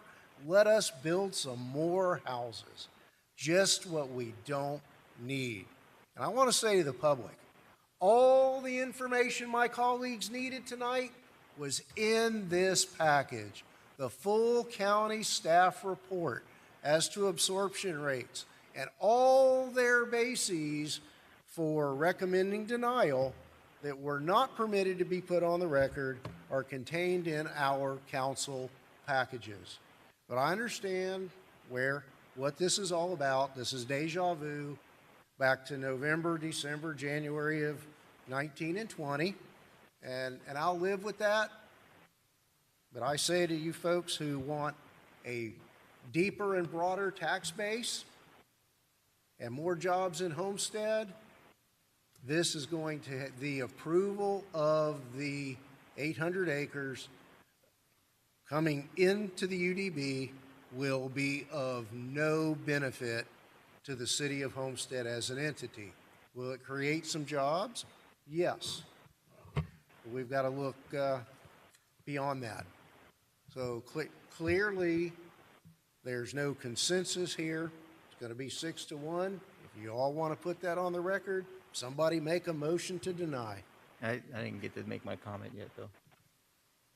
Thank you. It's Thank not you, going to be Councilman. good for you, but I'm going to just say what I got to say. Not that I expect anything different. So I'm in agreement with what Fletcher said, and we're going to have some debates coming down the road where the county's going to want to do some things in our city, and I don't think that we're in a position to be against any development that the county deems fit for their area, and it goes deeper than that development as well.